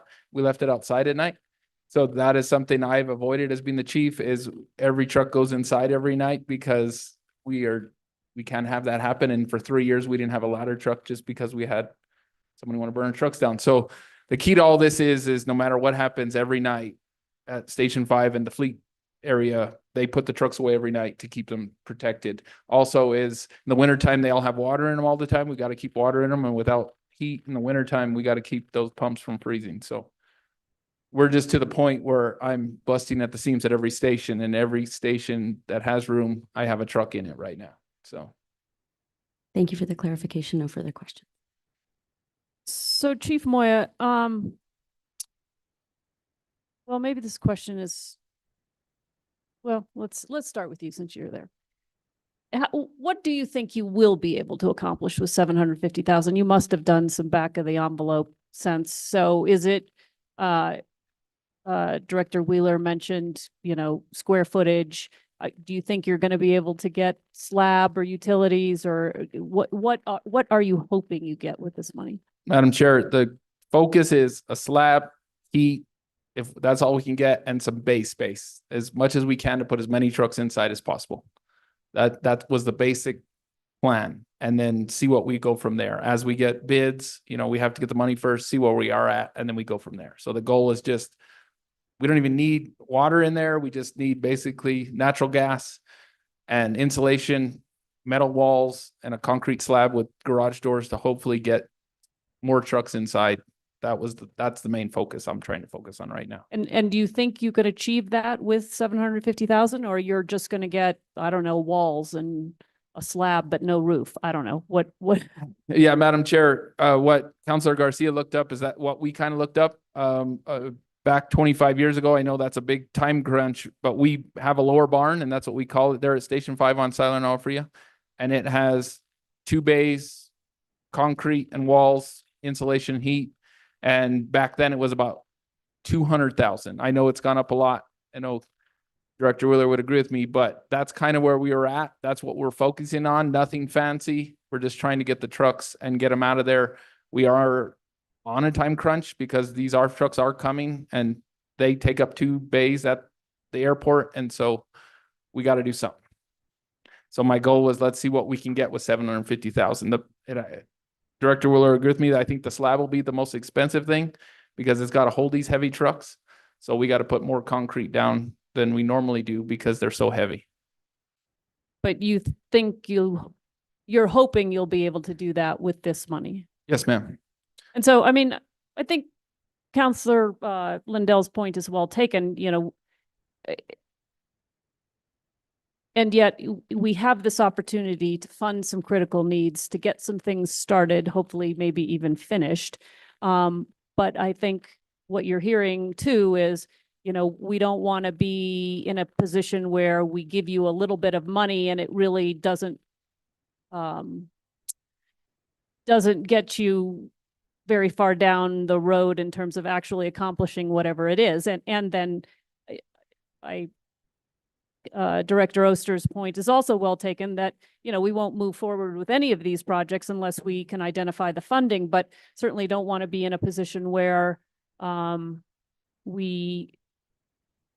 we're being pressured to do something because we, put a little bit of money towards it, but we way underfunded it because we didn't have a sense of the scale of what was actually needed in order to accomplish whatever it is. So hopefully you can understand that point of view. And I think that goes for everybody who has bars in front of us tonight and on Wednesday. And I hope that and I think, I don't know, Director Oster, maybe this is where you come in. I mean, speak to that generally. I mean, none of these are going to come back with enormous price tags, are they? Or are they? Or are there some we don't know? And maybe that's an unfair question. So you see what you can do with it. Thank you, Madam Chair and councilors, members of the Finance Committee. So I think speaking to the way that the list of proposed one-time projects was developed, back in the spring, we put out a request to department directors to submit proposals, essentially, to let us know what their needs are, as Councillor Faulkner mentioned. And so, to some extent, we relied on the estimates provided by departments as far as the cost of those needs. And I think everyone here this evening and everyone, involved in this process understands that there's not an unlimited source of funding. So I think, these funds will help us get started on some key initiatives that were identified by city leadership, by department directors and city staff as critical needs within the city. So Madam Chair, while I can't guarantee you that everything that we hope to accomplish in every one of these projects will be possible with the funding that we're proposing to allocate, I can tell you that these are the top priorities that were identified by city leadership, and they are real needs that we need to address. Yeah, and I appreciate that, and thank you for taking that question and handling it in your usual professional manner. I do, it is an opportunity, as you say, I think, to get started on some of these things that are critical, and I don't think you would have brought them forward if they weren't. It sounds to me like we have waited for fire trucks because of supply chain issues for a long time. So the fact that we actually have 2 on the way, and you're thinking ahead about how to protect them in the community, that's an investment that we want to protect, given how hard they are to procure and how important they are to the work that you all do. So I think there's some foresight in recognizing and not waiting until the trucks get here and then you're like, oh my goodness, where are we going to put them? So, and recognizing that your space is at capacity, and yet as a growing city, obviously we are adding trucks and needing them, and we're going to need to protect them. So it's a tricky balance, I have to say. And Councillor Faulkner, you. So one other thing, as a lobbyist, I've done capital outlay for about 25 years.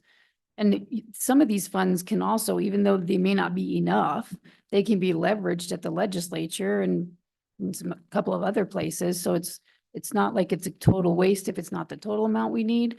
These are funds that can then be leveraged for matching funds at the state level, for grants probably, right? And even the private sector, you could leverage them to get donations of some kind. So I don't think, I agree with Councilor Lindell, though. I think we are getting less information than I'm comfortable with to make some of these decisions, but I know we've talked as a committee about working on this.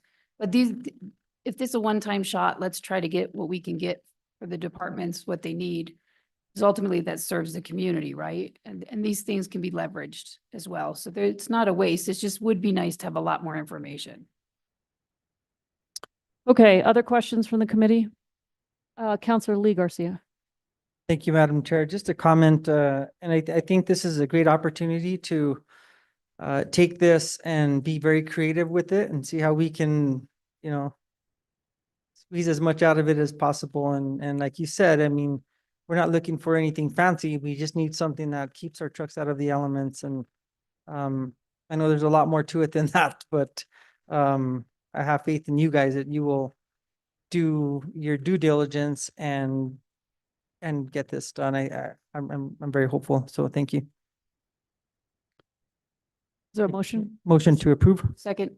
Motion and second to approve this item. Can we get a roll call, please? Certainly, Madam Chair. Councillor Cassidy. Yes. Councillor Lindell. Yes. Councillor Faulkner. Yes. Councillor Lee Garcia. Yes. Chair Romero Worth. Yes. Motion passes. Thank you. And thank you, Chief and Director Wheeler, for being here tonight. We are on to item AB, request for approval of a budget amendment resolution to allocate $250,000 from the general fund available balance to fund a partnership with Midtown Engagement Partners to implement policies, create art installations, and host events at Midtown. We have Randy Randall, Interim Community Development Department Director. We have Karen Iverson, did I say it right? Pugh, our MRA Director. And Councillor Lindell, you pulled this item. I did. Thank you. Thank you for being here. I just, once again, we don't have very much explanation about this. What are the policies that we expect, and who are the partners that we expect to implement these policies? Who are the partners we're talking about? Madam Chair, Counselor Lindell. So the Midtown Engagement Partners were the partners who were involved in the crafting of the community development plan for Midtown. Specifically, they were the Santa Fe Indigenous Center, Youth Works, Earth Care, Santa Fe Art Institute, Fathers of New Mexico, La Familia, Little Globe, Friends of the Library, and Chainbreaker. They were identified as key partners to the success of Midtown and helped bring in the grassroots community into the planning of Midtown. And in that plan, the community development plan, they identified a lot of policies that still need to be figured out. We have a lot of goals, a lot of values that are reflected in that community development plan. So going forward, we want to continue that relationship with these engagement partners. It wasn't just a planning exercise, but it's also an implementation exercise that working with the community through the implementation of Midtown is important. I feel like I kind of veered off, so can you redirect me to your questions? Do we have to pay them to do this? So specifically, what we're hoping to do is with this funding, we want to do three things. We want to implement the community development policies that are embedded in the community development plan.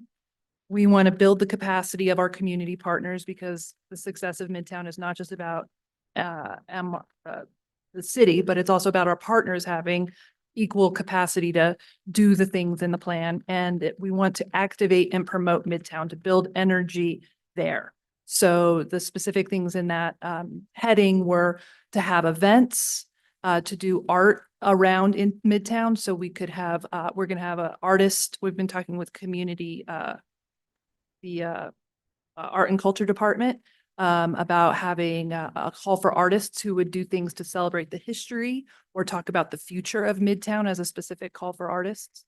And then also do events. We're going to pay to do events there? We would help sponsor events, yes. This is another case of just what I was talking about. There's no budget attached to this. I mean, we're just saying, here's $250,000. These are things that these are hard things for me to support with no budget attachment. How much are we going to pay people to implement policies? How much are we going to pay to have art installations there? How much are we going to pay, and how many events, and what's our budget for them? These are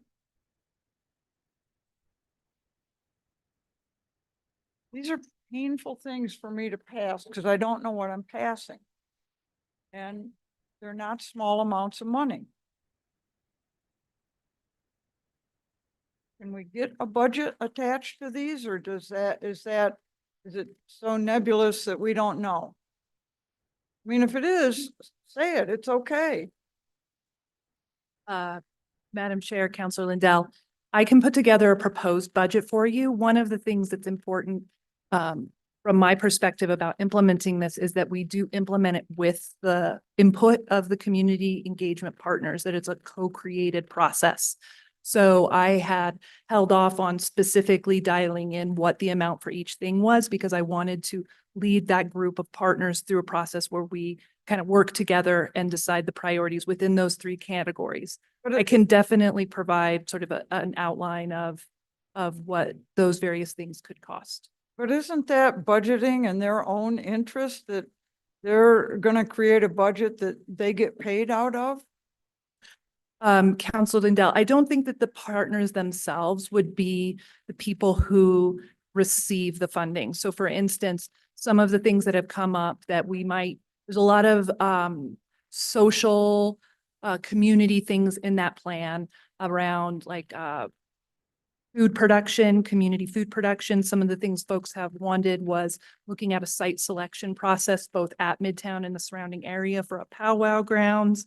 There's been discussion about wanting to look at native housing and the need for native housing. The community partners wouldn't necessarily be the consultants doing the work, right? That work would be done by consultants. So they wouldn't be deciding on funding that would be coming to them specifically.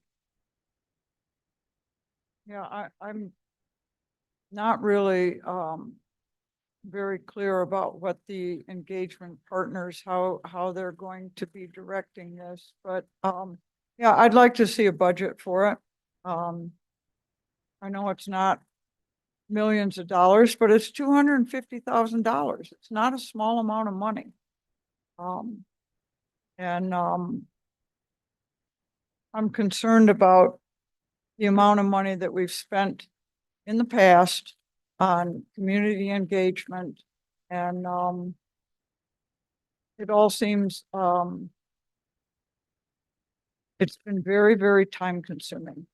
And for the pleasure of those that have never heard me say it, although I'm sure everyone has, it's $10,000 a day that the campus costs us. So sooner is better than later. That's all I have, Chair. Other questions from the committee? Counselor Lee Garcia. Thank you, Madam Chair. Thank you for that dialogue. And I think that it is important. I mean, $250,000, you know, as it goes to those organizations, what will we have to show for the $250,000? And that is kind of a hard thing to understand. I mean, where's the tangible asset in the sense, whereas the last item we just discussed is we're trying to attain a tangible asset. I know in this case, we're trying to attain an idea as to what direction to go in. And this is where a lot of the money that looks to me as being appropriated or asked for is going into thought processes. And at some point, is just going to be, I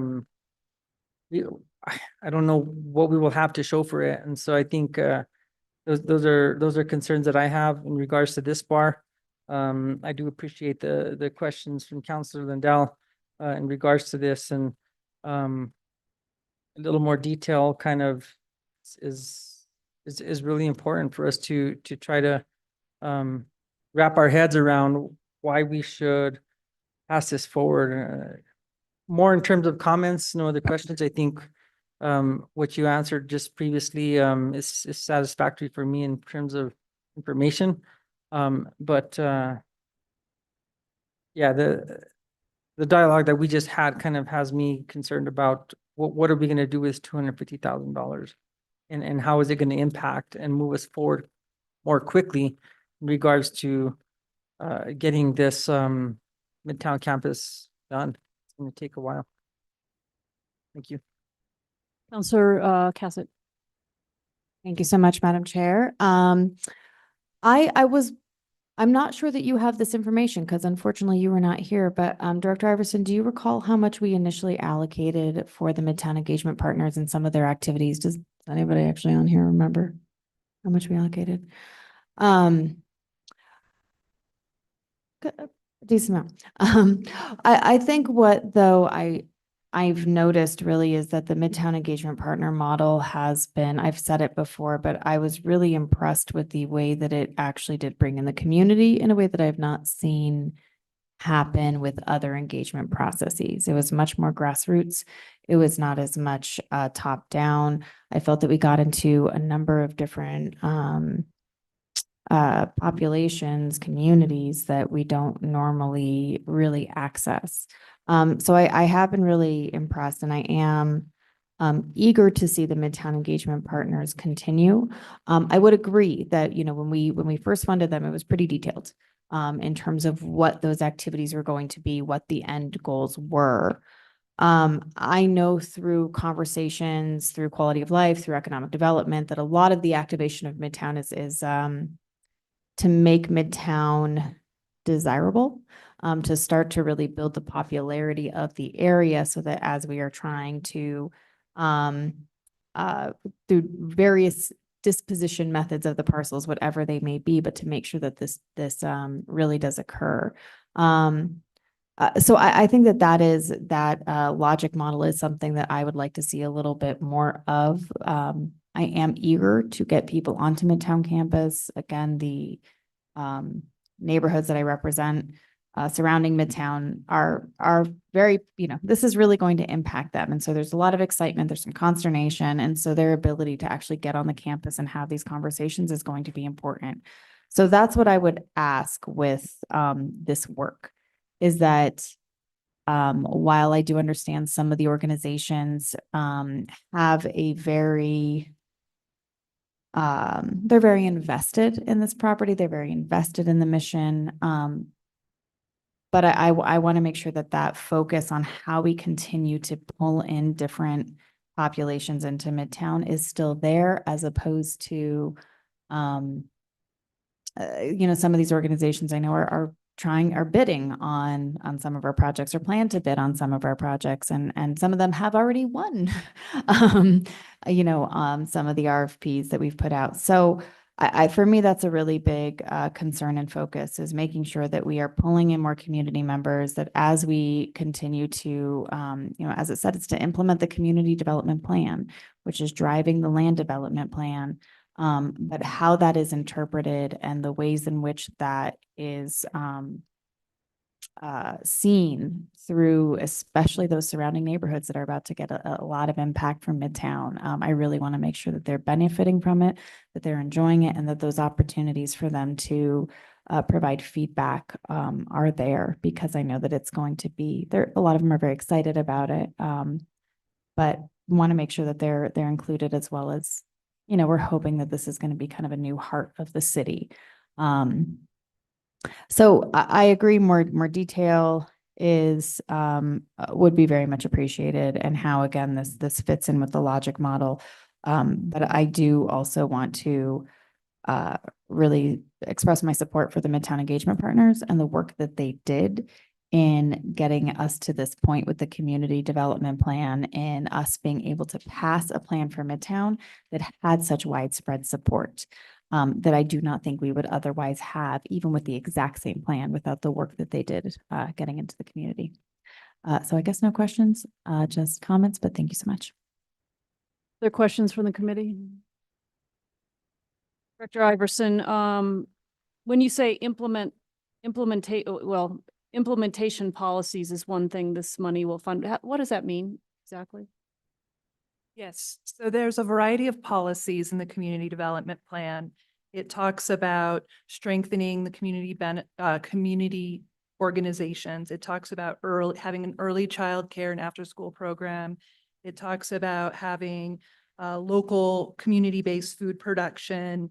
It talks about convening communities in the programming and planning at Midtown. It talks about all these things that I need to have partnerships with other entities to take them from the page into an actual implemented either program or physical tenant that's going to be at the site, to take it from concept to implementation. So those are the strategies that I would be looking for, either a consultant or a partner to help me go from vision to implementation.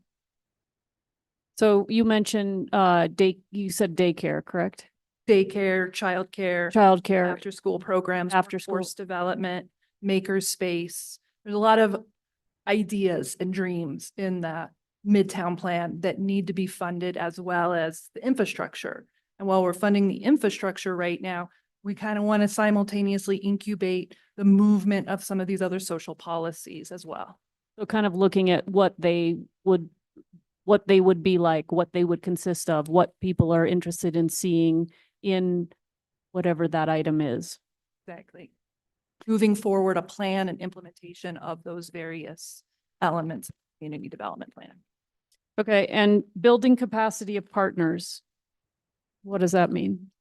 Building capacity of the partners would mean, if, especially in the community, in the housing element, in the housing realm, there was a lot of emphasis community development plan about wanting to ensure that we were incubating local housing developers.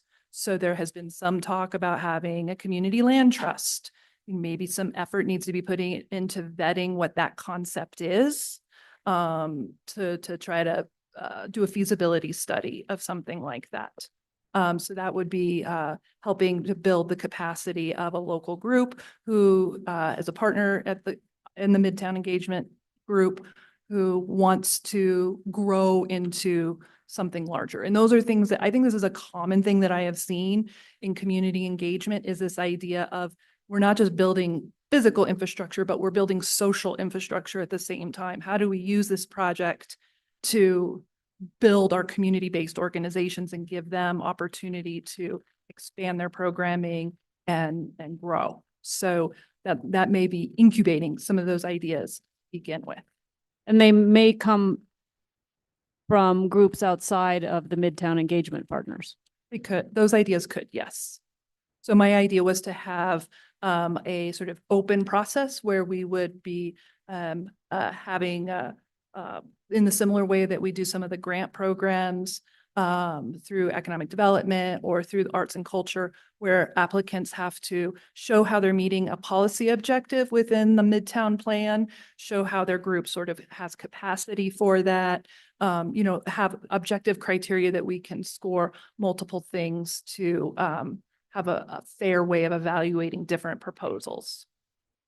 And I think the third one you mentioned is probably pretty obvious, but maybe you could color it in a little bit, activate and promote Midtown.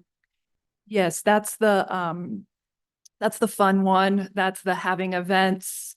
We also are looking at having a little bit of a capital project to clean up a space at Midtown that would be easily usable by the community, have some basic facilities, some bathrooms, even ground ADA access, maybe some shade.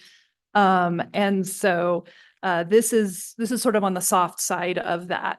So we may need to have a promoter sort of operate that a little bit for us, so they could be the one managing with different community groups to have the events there instead of having staff. We don't really have staff capacity to operate a new event facility, or it may be promoting sponsorships of specific groups who want to have an event there. The community, the city's benefit of all of that is creating a brand, getting people onto the site, creating excitement. So there's a definite tangible community benefit of encouraging and promoting people to have events at Midtown. And that brings them to Midtown, which, having an experience there and seeing maybe potential and might create excitement, might create people wanting to figure out how to engage at Midtown. That's all part of creating the vibrancy that's going to be necessary to make that kind of the new center point of Santa Fe. Am I correct in that? Yeah, Madam Chair, well said. Wow, you don't want to color that one in. All right. All right, we've belabored this a bit. Other questions from the committee? Is there a motion? Move to approve. Second. Motion and a second to approve this item. Can we get a roll call, please? Certainly, Madam Chair. Counselor Cassett, Yes. Counselor Lindell, Counselor Faulkner, Yes. Counselor Lee Garcia, Yes. Chair Romero Worth. Yes.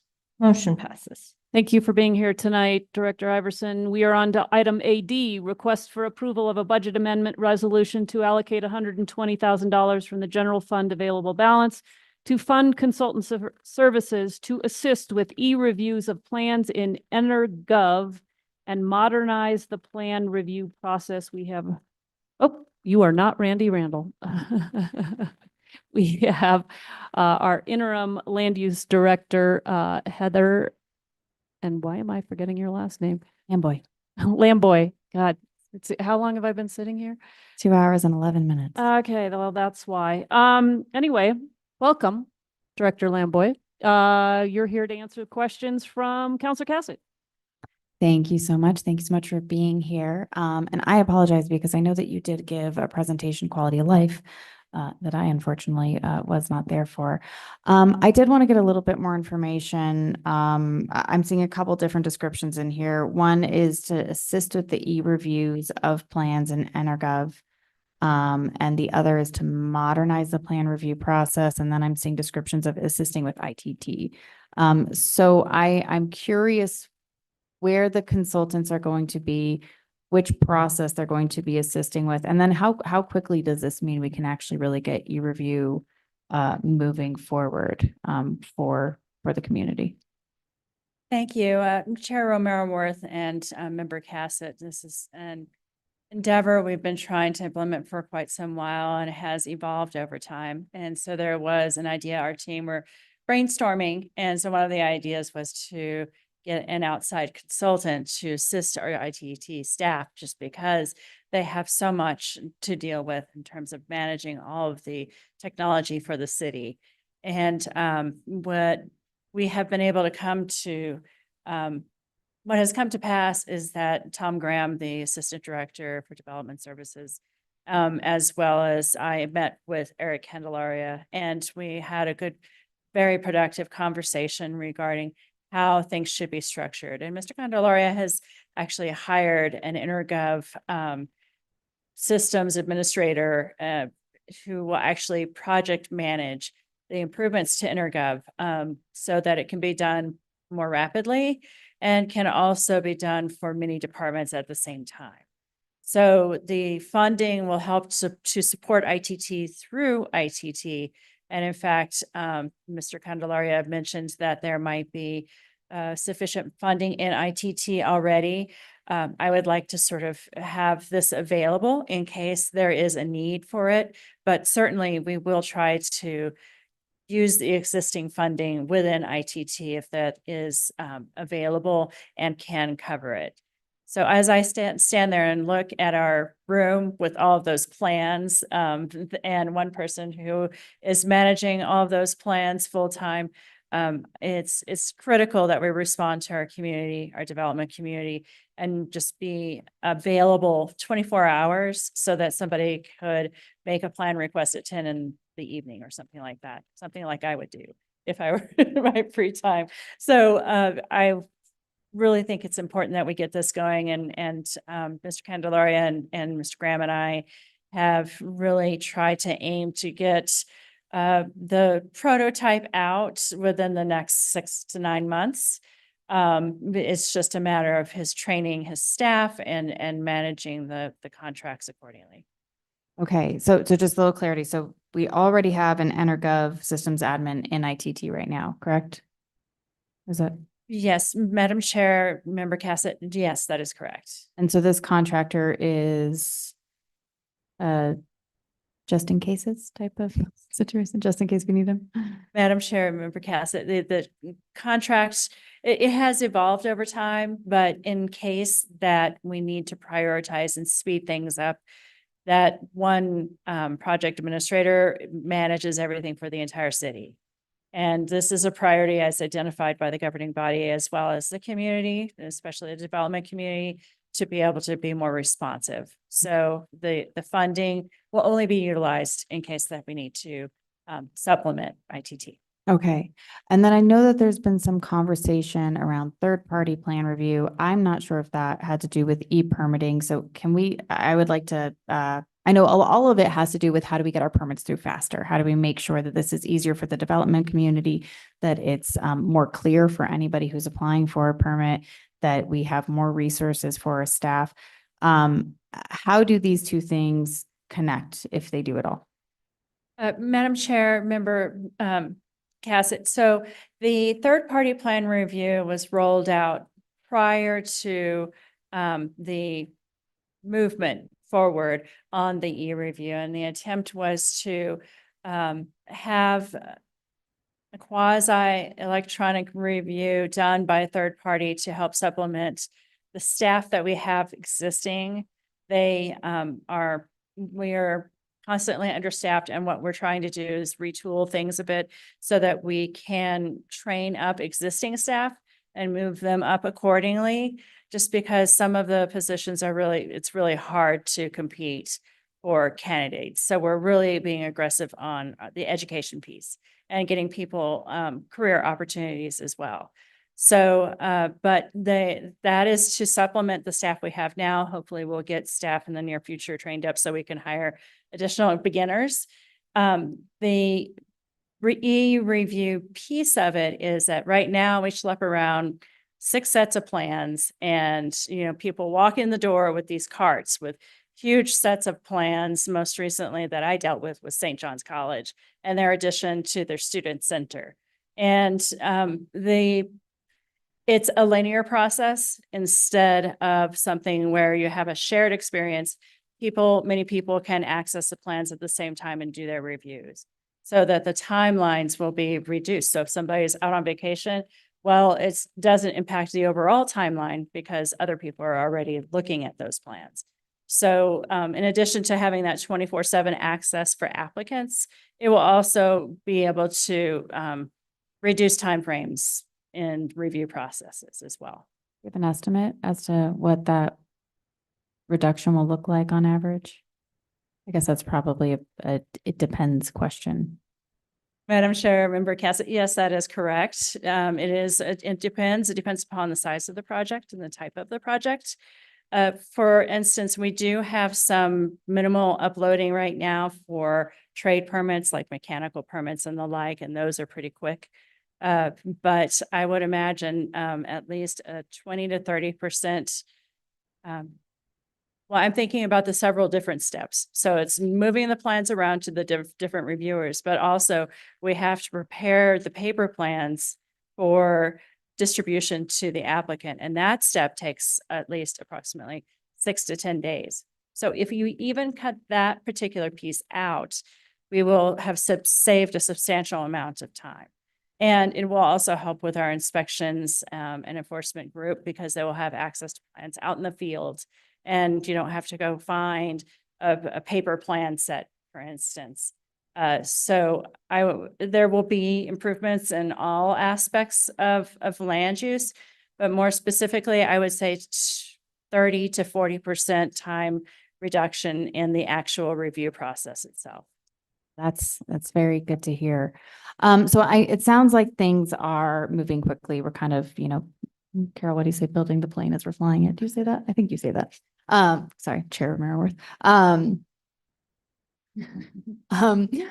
But so if this money is not needed for a contractor, at what point are we going to realize that? And then, $120,000 to be utilized, somewhere else in this process or for some other purposes. I understand wanting to have this available. This is something we have to move quickly on. The development community has been shouting from the rooftops for this for as long as I've been on the council. But I am curious about that. We're tying up some money right now. But it sounds like there's been some developments in ITT. This might not be necessary. When are we going to know about it? And then, maybe this is a question for Director Oster. We're approving it for this purpose. What does this then look like if these dollars are not needed for this precise purpose? Madam Chair, Member Cassett, as you mentioned, it's evolving. I don't want to take it out of consideration because there are some very emergency related items that need to be done with Intergov, and I want to be fair to ITT. So I'm in constant communication with Director Candelaria, and so it's my hope that we can know within the next 3 months. Certainly, I'm not going to spend money where it doesn't need to be spent. And so I would defer to Director Oster to determine how that communication would happen.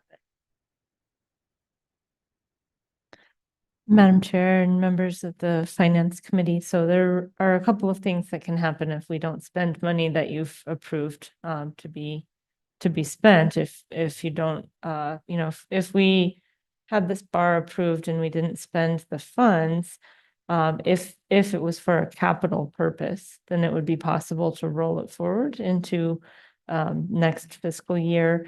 That acknowledges the fact that capital projects tend to be multi-year and take additional time to complete. If it was not determined to be a capital project, then the funds would return to the general fund and be available to be appropriated for something else in the future. Thank you so much.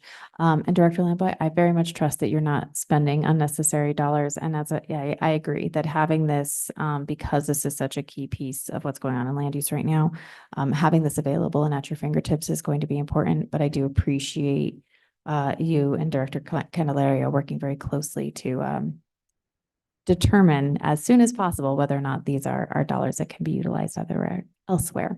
No further questions. Other questions from the committee? Is there a motion? Move to approve. Motion and a second to approve this item. Can we get a roll call, please? Certainly, Madam Chair. Counselor Cassett, Yes. Counselor Lindell, Counselor Faulkner, Yes. Counselor Lee Garcia, Yes. Chair Romero Worth. Yes. Motion passes. I don't know, we might be in the seventh inning. I'm not sure. Item AG, request for approval of a budget amendment resolution to allocate $3 million from the 0.5% GRT increment from infrastructure fund available balance to fund pavement rehabilitation and repair projects. We do have Director Wheeler, Public Works Department Director, to answer questions. Counselor Cassett to kick us off. Thank you so much. Let me get over there. Wait, where are we going? AD. AG, thank you. Okay, so similar to what we discussed before, there's a number of these items that we are looking at that I would like to get more detail on. What are the, intersections, the sidewalks that have been identified, that have been determined? I know with this one that we do have a list. And I would like to get that list posted so that the general public can see it. For me, I do want to confirm officially we have Autumn Leaf Lane on that list, and that is staying there. Thank you, Madam Chair. Counselor Cassett, Autumn Leaf Lane has never been on a list before, and it is on this list. And I think we would be happy to post this list. And just, it's the next item that was pulled, but the $25 million bond does have the streets list attached to the memo. Yes, yeah, I did see that for the 25 million bonds. But I think I rattled off those other ones, and I think to Counselor Faulkner's point about, asking precisely what it is. So I am interested in seeing, similar to what we received for this, and I think for the bond, what are these areas that are prioritized, whether it's intersections, whether it's sidewalks, or other infrastructure where it says, various infrastructure needs throughout the city. What are the estimated costs that we're looking at for these items? So just really getting a lot more of the detail, as well as posting those up for the public, because I know that there are specific areas that the public asks about. And for this one, I had the list, I was able to let them know, but for some of the others, I don't. And if that list has not been yet developed, what does that development process look like? Because I think that understanding is really important. We frequently hear from my side of town feeling like the east side's getting more attention. And I think it's important that we post these things, because I know that there are things happening in the district. And I do want to make sure that they're recognized. I do want to make sure that the residents are seeing what is happening or what is being planned. Because I think that it's important that those, that we recognize that those needs are heard. I know Kaye Tahoe is somewhere, maybe on this one.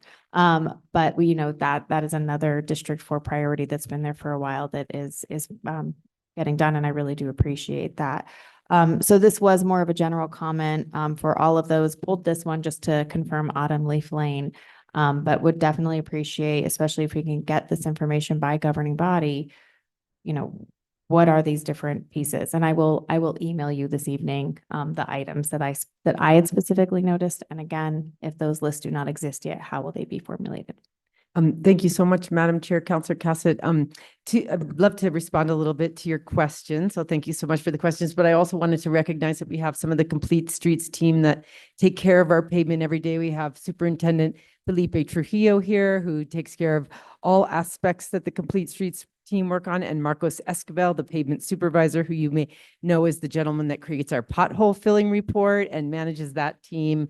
And so really grateful for their expertise and diligence that goes into creating these lists and making sure that we are addressing the streets that we actually can't maintain without this mill and fill pavement. So just wanted to recognize these two gentlemen who are, and they get up super early in the morning, sometimes 2 a.m. to start getting out there and working on our streets. So it's rare that we see them here at meetings. So thank you guys so much for being here, for all your work on all of this streets funding that's coming through. They've had a lot to say about it.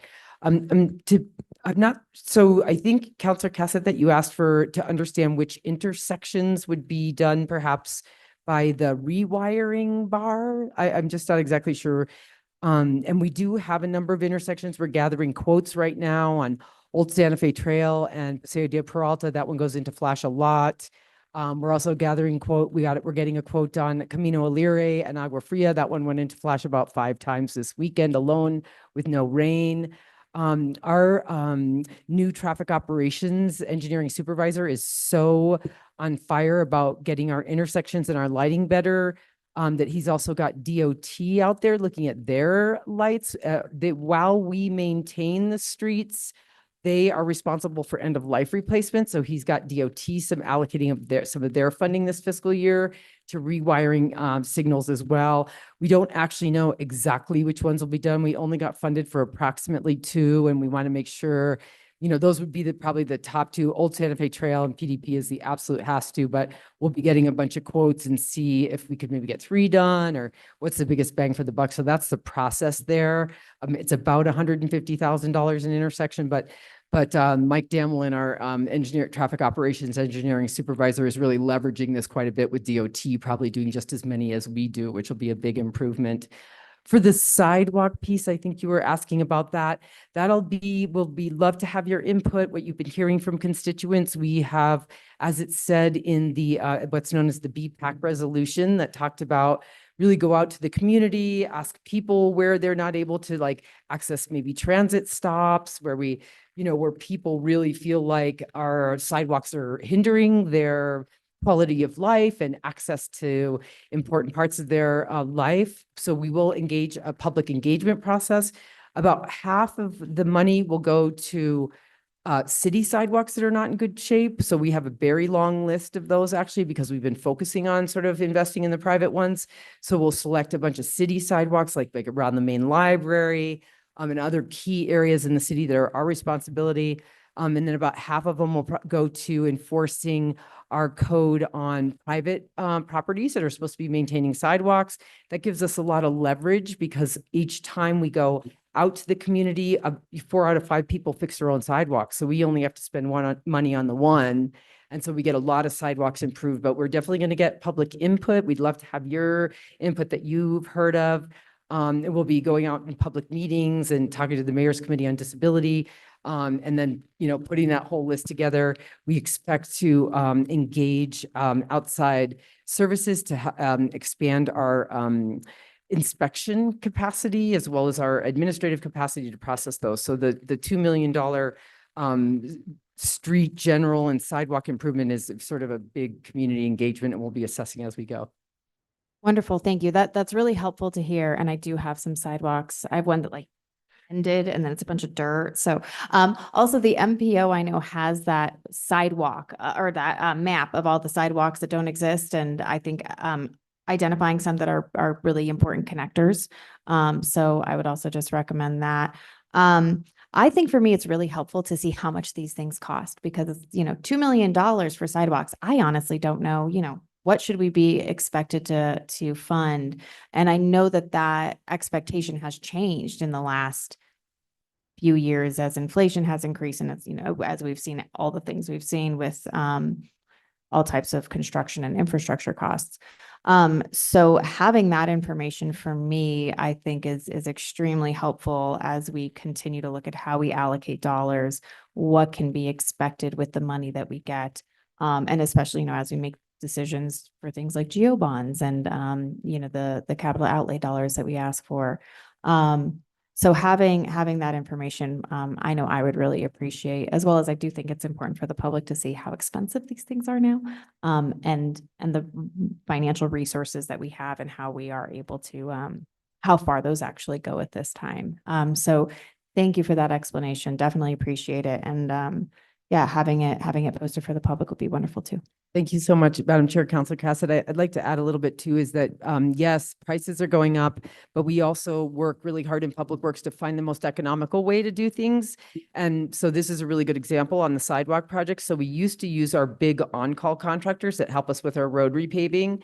And we realized that they have really high mobilization charges. It's a fixed cost for them to get out to the job. So we'll be doing a procurement for smaller contractors that will give us a better price on this small work because it's like right in the sweet spot for them. Really excited to increase the capacity in our community, having more contractors that do this kind of work. Maybe they'll start small and get big, and then we'll have more large contractors available to us. But we've also found that we can much more economically implement these sidewalk improvements with a smaller contractor. So, and we do need to do a procurement on so that they're readily available to us as like our big contractors are. So we're working to make the money go further, and we'll definitely love to give you a report as we go, as this thing shapes up and we get some costs and we get those bids, and keep you informed as to how it goes, because we really haven't had a big push on the sidewalks in a while. So this is a really important undertaking that we're excited to multi-pronged approach for lots of results. Other questions from the committee? I just want to acknowledge Mr. Trujillo and Mr. Esquivel for being here tonight. I think I see your names in emails. I don't know that we often see you as Director Wheeler pointed out. So thank you for taking time out of your evenings to join us. And I just want to express my appreciation for the work you do. I know you probably don't get a whole lot of thanks, but what you do is so super important. And I know that, the work that you do is sort of like when I get the windows cleaned on my house, right? I just am so excited. And when we have the street work done, it's kind of the same feeling. It's just really, really nice. And I just want you to know how much what you do is appreciated. So thank you for coming tonight. Thank you, Madam Chair. If I could add a little bit to that, I just want to Sure. highlight a big project that the team just undertook. West Alameda has that problem that every time it rains, the sediment comes washing down, and then it also crosses the street and goes onto other people's property. Well, the team has just gotten super proactive. They closed the road. They went out at midnight, closed the road until like 7 a.m.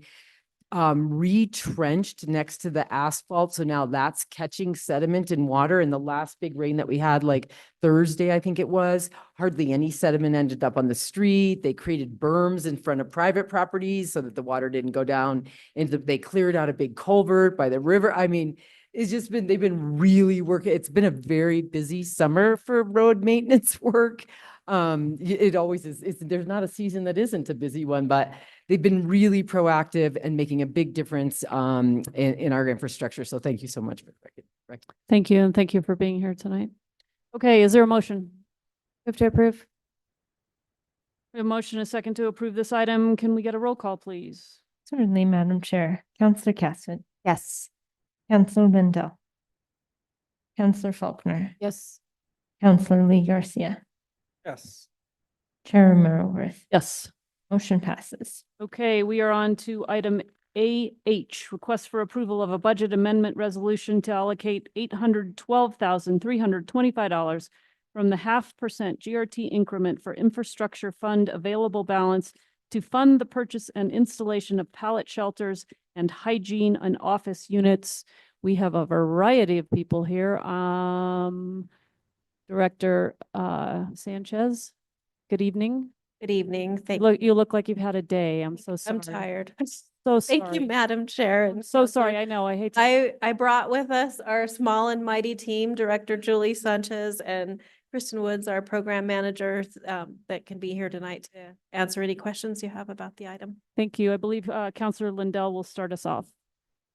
Hold this. Thank you for being here. So I'm looking for some kind of a cost breakdown on this. How many, do we not have right now extra pallet shelters? Did we? I thought we bought more than what we implemented. Thank you, Madam Chair, Counselor Lindell. We currently have 29 that we have available to deploy, but we're looking to purchase more so we can be prepared to deploy more locations. How many? So once again, this is it's the same problem that I've talked about all evening. I don't know how much they cost. I don't know how many we're trying to buy. We don't have places to deploy them, correct? Madam Chair, Counselor Lindell, we currently have an RFQ that was released for additional sites, and we have at least 3 nonprofit organizations who've approached us about housing. So we have 29 sitting waiting. How many are we trying to purchase with this? So Madam Chair, Counselor Lindell, my back of the napkin math, which is very bad, is roughly about 50. We have 60 currently on our contract that we can purchase, but at 50, they're roughly about $14,661 a piece. That would be $733,050. And with the funding that we would have, wouldn't say leftover, but the additional funding would go towards supporting purchasing a hygiene unit, at least 2 of them. And that estimation comes out to be approximately $822,960. Okay, this is for 812. The bar. So are we 10,000 over it? So Madam Chair, Counselor Lindell, I can find $10,000. I can't find $812,000. I got it. The next question is, in purchasing the pallet shelters, we kind of went through this the last time. We ended up, I mean, purchasing the pallet shelters was one thing, but how much did we get into for infrastructure for the location? It was a few $100,000 also. So Madam Chair, Counselor Lindell, that was quite the learning experience for myself and my team. What we decided is to actually handle a lot of those project management and construction costs in-house. So we partnered closely with facilities, who's going to be helping us kind of do the project planning, helping with permits, helping to, facilitate conversation with contractors, and all of those things. So with using in-house services, we're actually going to be reducing our costs considerably. Well, I mean, you know that it's been an issue for me that those costs didn't make sense to me. And I was never really able to, you were never able really to get a very clear breakdown from the organization on how come it costs so much. I'm a little concerned with this. I'm going to support it, but I'm a little concerned that it's only part of the picture. Because we're purchasing the shelters, we're purchasing the mobile hygiene units, 2 of them, I'm assuming.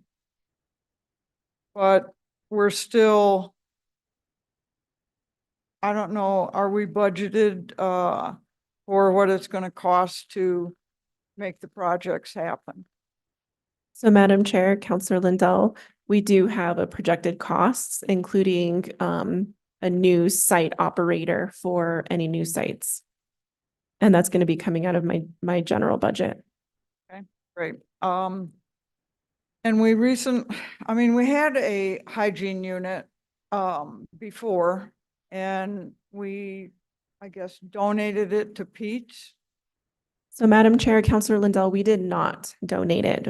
We entered into a lease agreement this May to operate those services across the city and for Pete's to provide street outreach. Do we know if that's, do we have a schedule of deliverables from them? Madam Chair, Counselor Lindell, we do. So they do report to us quarterly. We do have their quarterly numbers. We use the really comprehensive DOH grant requirements as our reporting requirements, and I'd be happy to share that with you. Okay. That's all I have. Thank you. Other questions from the committee? I have a couple. So we have, the contract that we have with the pallet folks, the company, is to allow us to buy up to 100, correct? Madam Chair, that's correct. Okay. We have purchased 29. So Madam Chair, we've purchased 40. We've purchased 40. But where's the 29 number come in? So Madam Chair, we have 11 that are currently activated in our community. So those are over at the Christ Lutheran Church site. Right, right. And then we have 29 in storage. Ah, there we go. Got it. And then, so we have, you said because of that, another 60 that we're under the contract we could purchase. Madam Chair, that's correct. But 50 is what we're gonna purchase. Madam Chair, that's correct. All right, back to your back of the envelope. I could do the math, but you've already done it. 14,000 a piece, 14,661 a piece. And then what was the number total? 700? $733 and $50. Okay, thank you. Now, 2 hygiene units, the caption says an office unit, and I've heard an office unit. Did you decide not to do the office unit? So Madam Chair, I would love to purchase a hygiene unit or an office unit right now. It's really going to be dependent on how many responses we get for sites, because what we have to do then is do a site prep map. So we anticipate that some sites can take up to 50 units, and then some sites may only want to take 15 units. So if there is a cost savings there where we're not purchasing the full 50 and maybe we're purchasing 40, that would allow us to purchase an office unit. Okay, so TBD, I guess, as they say. Madam Chair, yes. All right. And in terms of I think this question was asked at Quality of Life about we have the 11 deployed in District 2, which I represent at Christ Lutheran. And we have others who are interested. So we anticipate being able to deploy more of these. And that's why it's necessary to try to purchase more with this one-time money. Madam Chair, that's correct. And I will add, I'm very good at spending money and I will spend down all of this funding. And it also, I think as I've said before, this is a priority of the city, is addressing issues of homelessness. Yeah, I was about to get to that. So this is part, this is maybe a teachable moment. People are concerned that we're not doing anything about homelessness. This is one of our strategies to deal with homelessness. And as you point out, a critical one. So purchasing these is a critical need. I would agree, Madam Chair. All right, you're supposed to, I'm supposed to lead you, and then you're supposed to give me a little bit more, but okay, we're all tired. I get it. So anyway, I think it's important that this is a part of our homeless strategy. Of course, Built for Zero is another one. And all right, I'll leave it there. Any other questions from the committee? And if not, is there a motion? Approve. Second. Motion and a second to approve this item. Can we get a roll call, please? Certainly, Madam Chair. Counselor Cassett, Yes. Counselor Lindell, Counselor Faulkner, Counselor Lee Garcia, Yes. Chair Romero Worth. Yes. Motion passes. Thank you. All right, I want to do a little switcheroo here if I can with the police department's indulgence. I'd like to move item AN as the next item we consider and then go back to the item AL and then from there go to our last item AR. If I could get a motion from the committee. To So approve is proposed. There's a second? Second. I have a motion and a second. All those in favor, aye? Aye. Right. Anybody opposed? That motion passes. All right, we're going to take up AN, request for approval of budget amendment resolution to allocate $1,120,000 from the 0.5% GRT increment for infrastructure fund available balance to fund repairs and upgrades to the Sandoval parking garage. And we have we have Director Wheeler, but we also have our parking director here. Good evening. And Counselor Lindell, here you pulled this item. Good, thank you. Trying to find it on my, thank you for being here. Could you just go through, because we don't have a sizable breakdown on this, could you go through what this project will involve, please? Yes, thank you. Councilor Lindell, Madam Chair, I actually do have a breakdown. So if you'd like, I can read through it. There's 17 projects as part of this larger project, and I have a cost estimate. So, great. Can you just give us a quick run through? So the first one is to restucco the exterior of the structure. That is an estimate of $450,000. Power wash and repaint the exterior at $225,000. Repair elevator door damage, $15,000. Replace wire glass at the stairwells, $2,000. Rework lighting, $166,000. ADA requirements, $10,000. Signage and restriping, $10,000. Remove trees and trash, $10,000.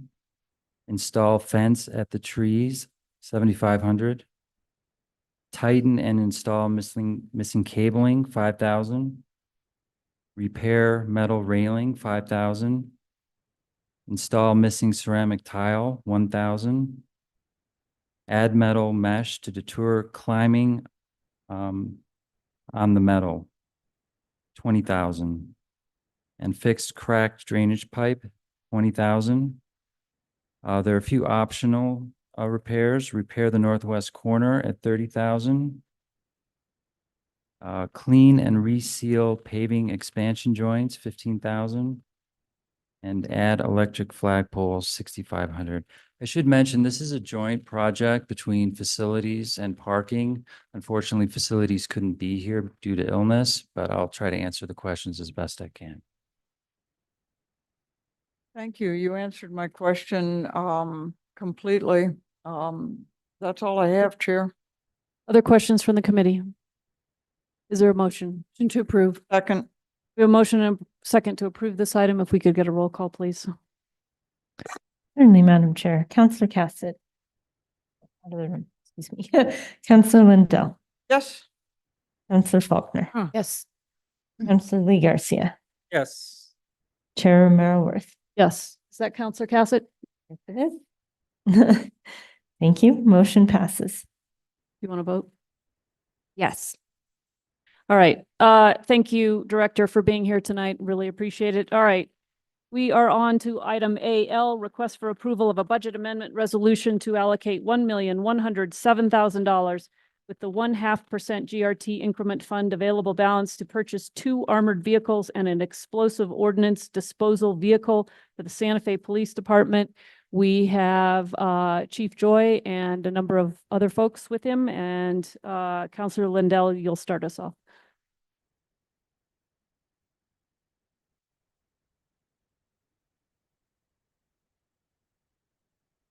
Thank you, Chair. Madam Chair, members of the committee, and I've brought with us along the way, we've gotten some questions and from various committees that Sergeant B. Hill was able to put into a little bit of more concise and visual PowerPoint.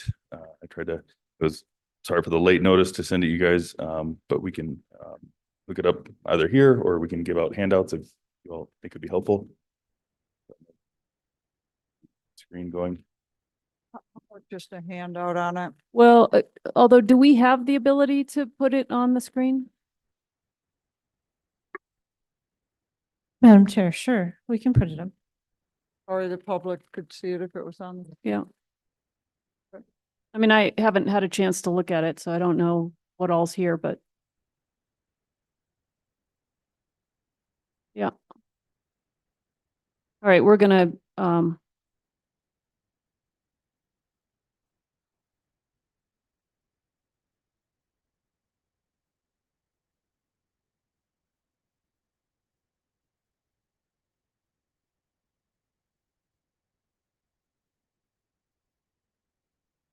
thank you. Sergeant V. Hill, you. I'm sure, counselors, thank you for your time this evening. I put together a brief presentation. First of all, I'm the current SWAT commander for the City of Santa Fe Police Department. I put this together to hopefully answer some of your questions that you may have. Hopefully it takes care of a lot of them. I'll try and keep it brief. I know it's kind of later on in the day.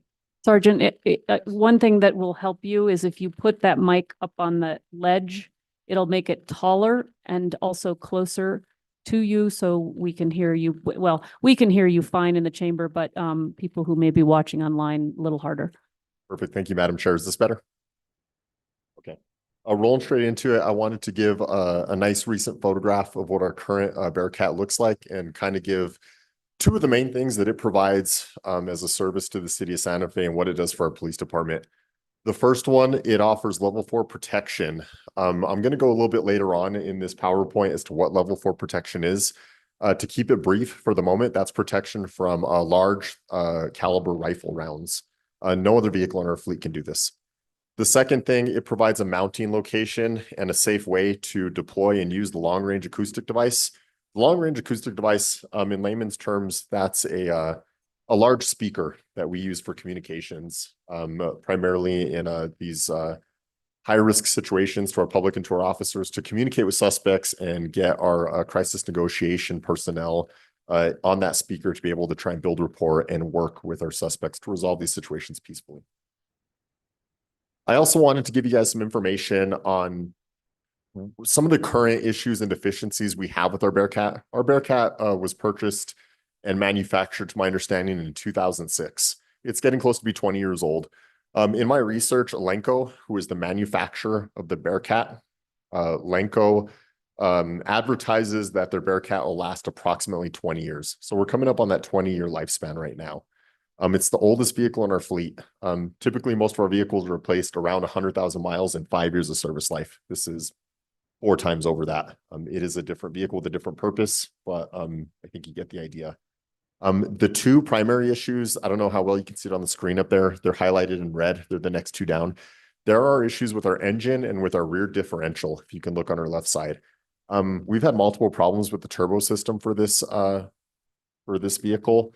And when that happens, it's important to note that it brings the vehicle out of commission for several weeks, sometimes as long as a month or over a month. During that time, our police department, our SWAT team, and people who respond to SWAT situations in particular do not have protection from rifle rounds, pistol rounds, really anything from a firearm. Other minor issues that would need to be replaced if we were to look for alternative solutions to our request to work on this current Bearcat. The top hatch would need some replacement or some fixing. It's currently held together by some tow straps, essentially. It's kind of a temporary fix for now, one that I'm not 100% comfortable with, because if one of those straps breaks and falls down and maybe breaks the LRAD, a very expensive piece of equipment, or someone has their hand up there and smashes their hand, that could be bad. The window laminate, kind of a tough picture for you guys to maybe see from your seats, that those windows are not dirty. The laminate is deteriorating. And this is very important to know because this glass on this vehicle is also level 4 rated. It's bulletproof as well. When the laminate starts to deteriorate, it makes it difficult to see out of the vehicle, for one. The bigger concern is the laminate is a critical part in the structural integrity of these windows. So once the laminate starts to deteriorate, it compromises the integrity of these windows being able to stop bullets and do their job effectively. Exterior lighting, with this vehicle being purchased in 2006, exterior lighting has come leaps and bounds in technology in the past 20 years. This is very critical for us. A lot of our SWAT situations, we just had one 4 nights ago, they happen at nighttime. The more of an area that we can illuminate with light, the more we can see, the better decisions we can make. And on the other end, the other advantage, the less a suspect can see of us, the less of a target we are to a suspect because of the lighting. The radio system, from what I've been told by people who know more about our radio technologies at the police department than me, is that our system is outdated in the Bearcat. And if we were to upgrade it, all the wiring on the inside would have to be replaced. Moving on, this is maybe a complicated slide, but I'm just trying to give a very brief education for all of you of the different types of armor protection there is according to the NIJ armor standards. You have your level 3A through level 4. So to not get too much into the weeds with this, your typical police officer that's wearing a vest on their uniform, that's level 3A protection. That's pistol fire protection, not rifle protection. There is nothing else in our inventory aside from the SWAT team members having a small 10-inch by 12-inch plate on their vests. There's nothing else that's issued to the police department that I'm aware of that provides level 4 protection, except for this single vehicle we have, our 2006 Lenco Bearcat. It's also important to note with this slide, if you look at the very bottom with the level 4 protection, a lot of those weapon systems are easier to purchase and come by than pistols. A little bit of education on that. Rifles are legally obtainable by a citizen at age 18. Pistols, not till you're 21. So the greater threat to us and what the threat we've seen more of in recent years, rifle rounds is easier to obtain. And again, our Bearcat's the only thing that can stop it. Here's some pictures that I took a couple days ago in preparation for this to give you guys information that you need. These are some real time impacts that our Bearcat has taken over the years. That's a 9mm pistol caliber impact right above the windshield on the front. Here's the second one, also on the front, kind of closer to the headlight area on the passenger side, pistol round as well. And lastly, probably the most important one, this is a 308 bullet impact. 308 is a large caliber rifle munition, commonly used for hunting. You can barely see it doing anything to this vehicle because the vehicle does its job very well. If this was any other vehicle in our fleet, it tears right through the vehicle like butter, like the vehicle is non-existent. A question I anticipate some of you counselors may be having in this is, why 2 Bearcats? We've had one for the past 20 years. Why 2? I have a few reasons for that. One, vehicle maintenance and repairs, as I covered earlier, different emergency repairs have come up, issues with the turbo system, rear differential, engine things. If something major needs to be replaced, this Bearcat can be down and out of commission for several days. Although we might only have 10, 18, 20 times this vehicle is used throughout a year, it needs to be ready to go 365 days a year, day and night. I'm on call, ready to answer the phone to get my team to go to handle these things to support our police officers in the city of Santa Fe. When this vehicle is down, we don't have this level 4 protection available to us. Regular maintenance as well, just like any other vehicle. This vehicle is built on a Ford F550 chassis. It needs its regular maintenance. It needs oil changes. It needs anything a normal vehicle would need. And when this maintenance happens, the vehicle is down. Having 2 of them allows us kind of that rotation in case one is down, we at least have one more ready. If we, going on to bullet point number 2, if we happen to have 2 available and they're not down for maintenance or repairs, the additional protection on a perimeter of a SWAT situation is very valuable with 2 vehicles.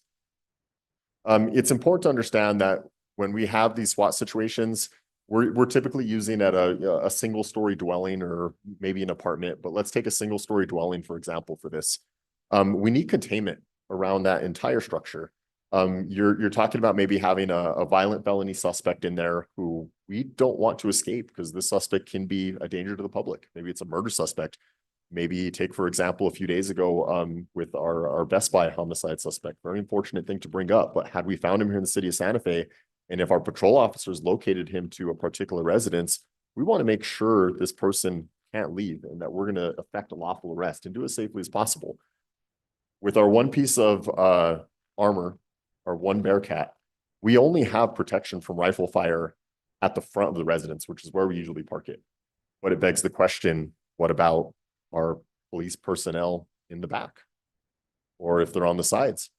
What about if there's a gap in between residences and someone is shooting from the residence at the citizens of Santa Fe that are just in their house next door? Having a second piece of armor, a second Bearcat, allows us the capability to shield our other officers or shield the public. Lastly, I'd like to talk about dual location operations. Again, without going too much in the weed and getting too complicated with this, there's many warrant services and many activations we get, more so warrant services, where it's in the best interest of the police department and the public for us to serve these warrants at 2 or 3, or we've had even 4 locations where we've had to serve warrants simultaneously. Sometimes this could be because they're all accomplices, maybe 4 different people. Last year we had 4 juvenile teens, young adult teens, who committed a violent felony involving a weapon together collectively. And if we serve it on one at a time, we compromise our evidence, because as we're serving it on one of them, they're potentially going to call their friends and warn them.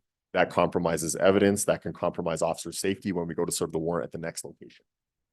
If we serve these at multiple, sorry, I misspoke. If we serve these simultaneously at all the locations, then we're able to preserve evidence and enhance officer safety. 2 vehicles gives the capability to do that without having to extend out and reach to other agencies for assistance, which is not always guaranteed. SWAT team usages. This is some data for the last 3 years. I want you to mostly focus on the red bar graphs and the green bar graphs. Those are our primary life-threatening situations where the SWAT team is activated, either planned or pre-planned. And as you can see, they're on an upwards trend since 2021. In fact, they've come close to doubling, especially the search warrants and arrest warrants. So the need for this vehicle, at least from our recent data, is showing a trend upwards. I also want to inform you guys of our activation procedures. I think there's a common misconception that this vehicle, if they're purchased, 2 of them, that you're going to see them on the street all the time. And it's going to paint some kind of perception to the public of what this vehicle is or how our city does policing. That's inaccurate. These vehicles are only utilized when a need rises to the occasion that they're reasonably necessary.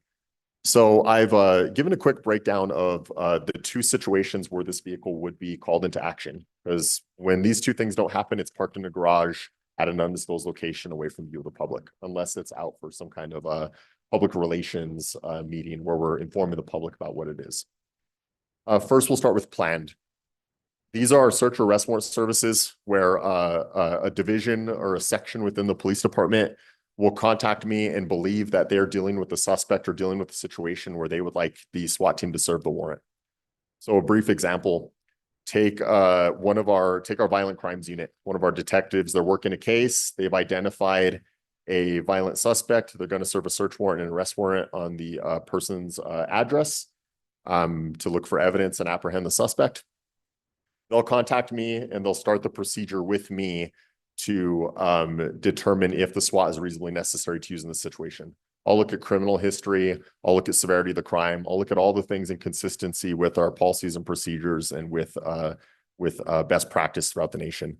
I'll then pass this information up to my boss, Special Operations Commander Sergeant Nick Wood behind me. He'll then pass this information to his boss, Deputy Chief Matthew Chaplin, the Deputy Chief of Operations, who then will ultimately generally give the Chief of Police a heads up as to what's going on. At that point, that's just the go-ahead to start planning for this operation. That's not even pulling the vehicle out from the garage. There's still about a week of planning that goes into this to obtain as much information as possible about what we're getting into and making sure we're going to the right location before we do anything. All that information is nicely wrapped up in a operations packet which then goes all the way back up my series of bosses that I just outlined. They all have to look at it, make sure everything is in accordance with our policies, procedures, and laws, and then it's approved or disapproved. The second situation when the Bearcat is used is unplanned emergency situations. This is probably more common what SWAT is known for. You have something that happens that wasn't foreseeable. Patrol locates someone, they isolate them to their residence, and they're actively shooting at patrol officers. Even with something like this, there still has to be a quick approval process. I do not have the discretion to just pull this vehicle out whenever I want. I have to still inform my boss, who informs his boss, who gets the final okay from either the deputy chief of operations or maybe even the chief of police. And then we pull this vehicle off. And that process can take anywhere from 5 to 10 minutes to 2 hours, or maybe even more, depending on the information we're looking for and the exigency of the situation that we're dealing with. This is just one of the documents that we use to kind of make a threat assessment, so to speak, of an individual we might be looking at to serve a search warrant, arrest warrant on, or who might be barricaded in a house, to start getting an understanding of the level of threat they might pose to us. So, we'll be looking at their criminal history. Does their current crime involve weapons? Different things of that nature. Just more with this, kind of showing some of the situations where a SWAT activation team will be mandatory. So there is a very extensive process that goes into us using these vehicles. I put this slide in here just anticipating some questions. On the left is our Lenco Bearcat. This is a picture, not of our current one, but of the newer generation that we would be looking at. On the right is a commonly referred to as an MRAP. It's an acronym for Mine Resisted Ambush Protected Vehicle. Our Lenco Bearcat, the one that we utilize currently and the ones that we are looking to ask to purchase with this request is they're very different between the two. And I know there's been some comparison between them, saying that they're the same thing. They have significant differences. And a little bit of context of where I'm speaking from. I'm a veteran from the United States Marine Corps. I served 2010 to around 2015.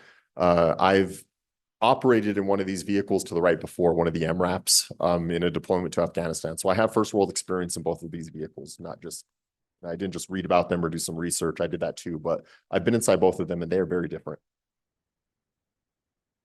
Some quick comparisons just so you get the idea of their differences. The Lenco Bearcat weighs approximately 18,000 pounds, half as much as the MRAP, weighing in at about 40,000 pounds. The Lenco Bearcat was designed and mass produced for law enforcement in the year 2021.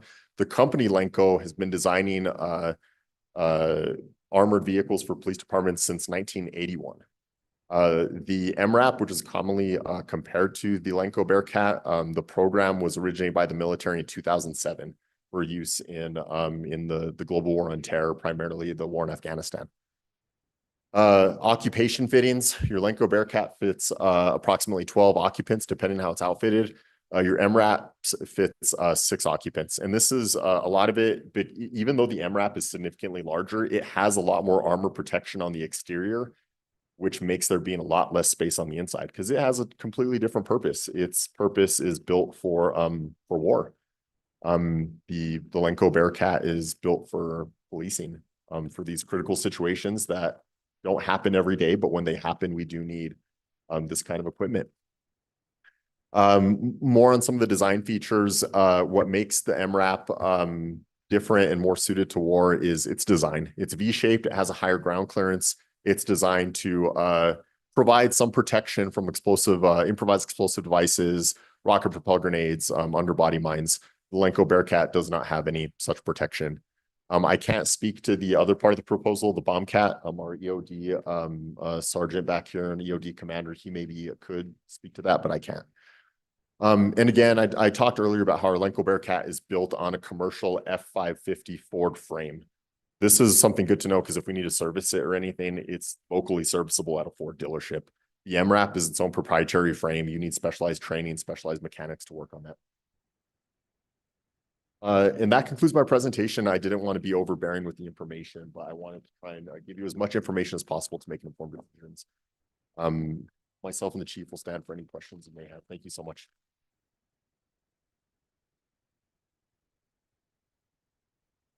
Do do we want to have the other vehicle, what is there's a third vehicle, correct? Yes, I don't know if you want to speak on that real briefly. Madam Chair, Counselor Faulkner, yes, the EOD response and Sergeant Byford is our EOD commander, can speak to those questions. Which is, maybe if you can go into a little bit what that vehicle's like and how it's different than these vehicles, because I think there's some confusion that we're getting 3 of the same kind of vehicle. Madam Chair, Counselor Faulkner. Let me provide some clarity. First, I want to just kind of give you guys a sort of generality of what it is the bomb squad actually does, just to help you guys get an idea of what our general response would be. We generally do not deal with people. We deal with inanimate objects that have the potential of being very violent to the public.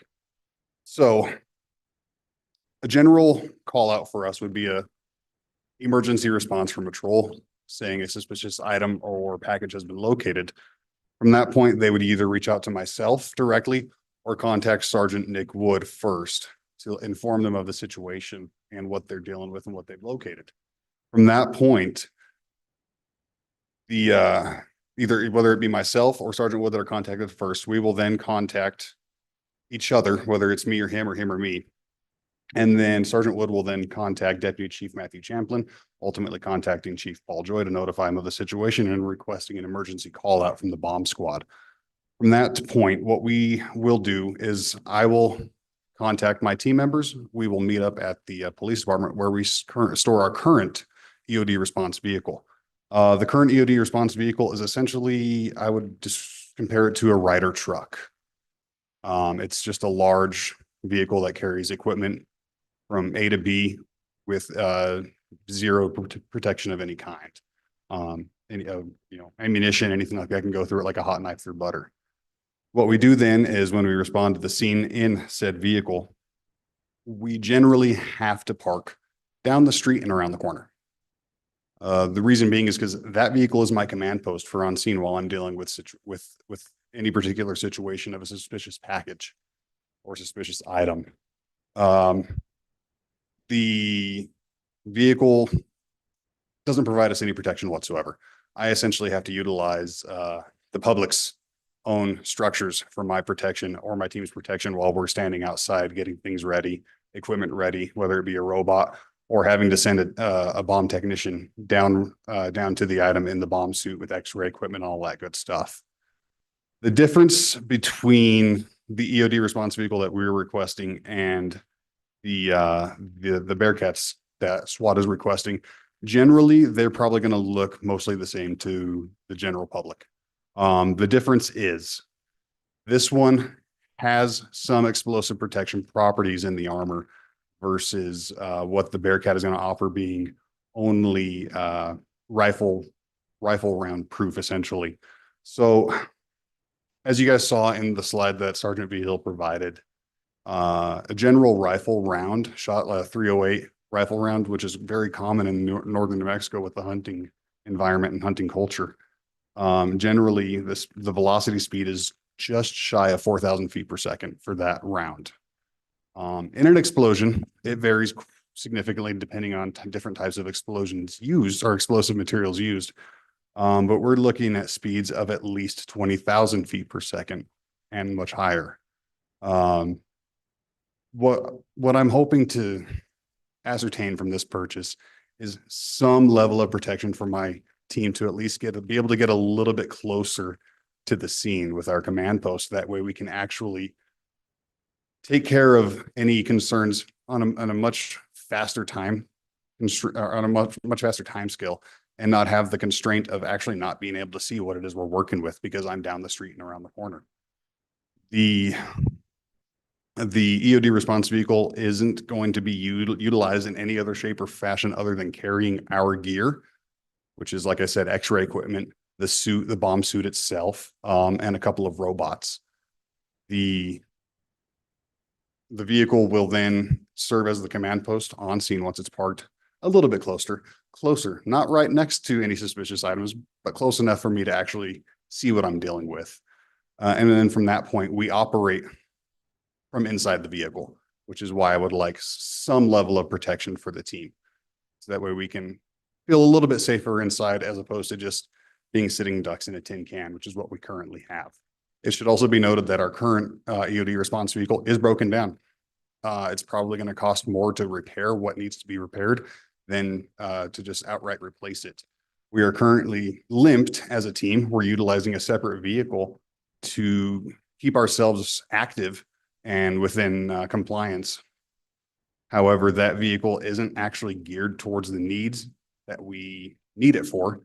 It doesn't have a ramp for my robot. So me and a few other team members have to physically pick up a robot, set it inside the truck, pick it up and carry it out of the truck whenever it's needed. So it's become quite cumbersome. Nevertheless, obvious a means for a new vehicle will definitely be pursued. However, it would be very nice to have a certain level of protection.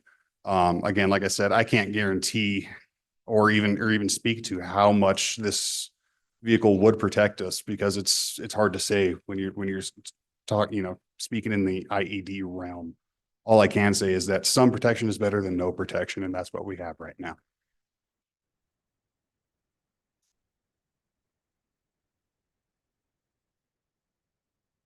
Counselor Lindell, I believe you pulled this item. Good, thank you. So what's the cost of each Bearcat? Because we don't have any breakdown whatsoever on this. Madam Chair, Councilor Lindell, what I have slated here is 355,000 for each Bearcat, and then the EOD response vehicle I have at 397. Okay, how many miles are on the current Bearcat?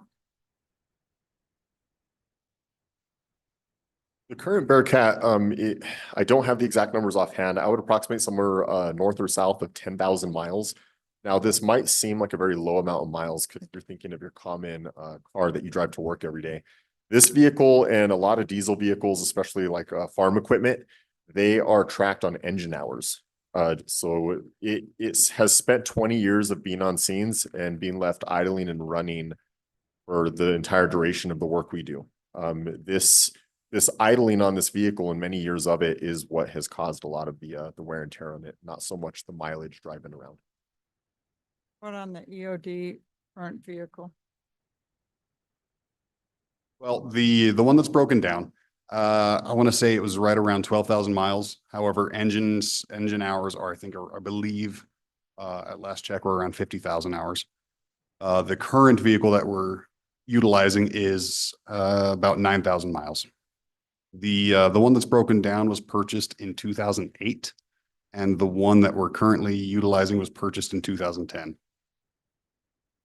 So you currently have two of them.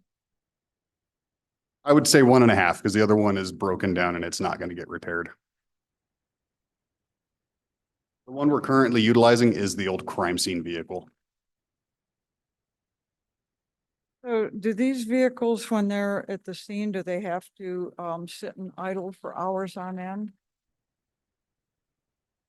Yes, they absolutely do. Speaking on the Bearcat vehicles, and I'm sure it's the same with EOD, keeping our lights and sirens working, keeping our radios functioning, and then powering the big speaker that I displayed on top, the long range acoustic device. It draws a lot of power from the vehicle, and if we turned it off, it would probably kill the battery in a very short amount of time. So they do need to be left idling. Yeah, it's really, it isn't very many miles. What's the level of protection that the proposed EOD vehicle provides? It's going to come down to basically essentially the same as what the Bearcat has. It's got the same iron plating. So now in terms of what it's actually going to protect against, like I said, it'll everything that Sergeant B. Hill spoke to, it'll protect against. Now, in terms of the explosive realm, it's hard to say because, like I said, there's a million different things that could be utilized in an explosion. But that's where, something would be better than nothing.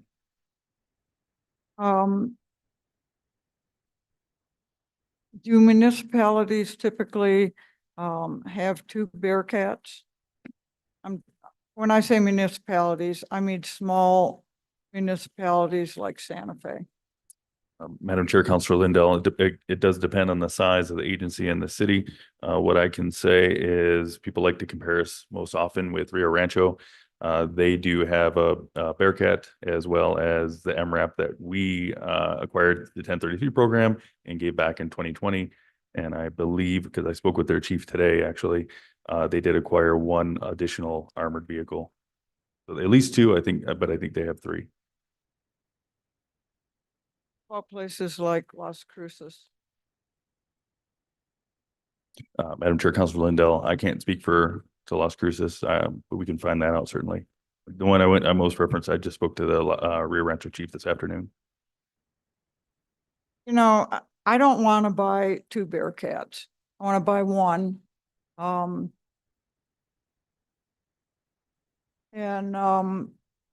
think that there are some logistics to making purchases this large in a staggered way so that both vehicles aren't done at the same time in the future. I think that there's something strategic about making staggered purchases.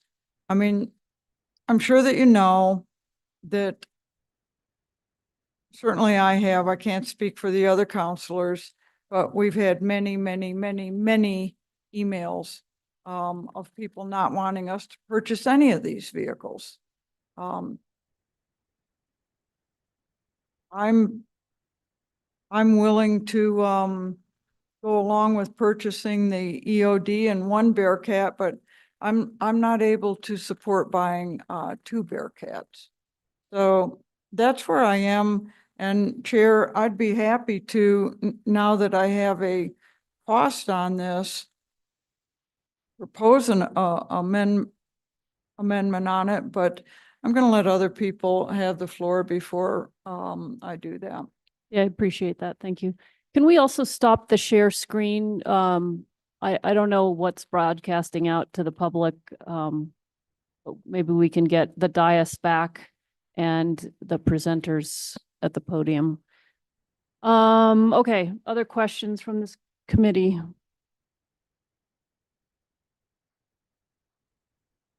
Counselor Lee Garcia. Thank you, Madam Chair, and I appreciate the updated or the new presentation that you've provided because it kind of gives us some context as to really what it is. And I think that a lot of the emails that we have been receiving, and I think a lot of the information that is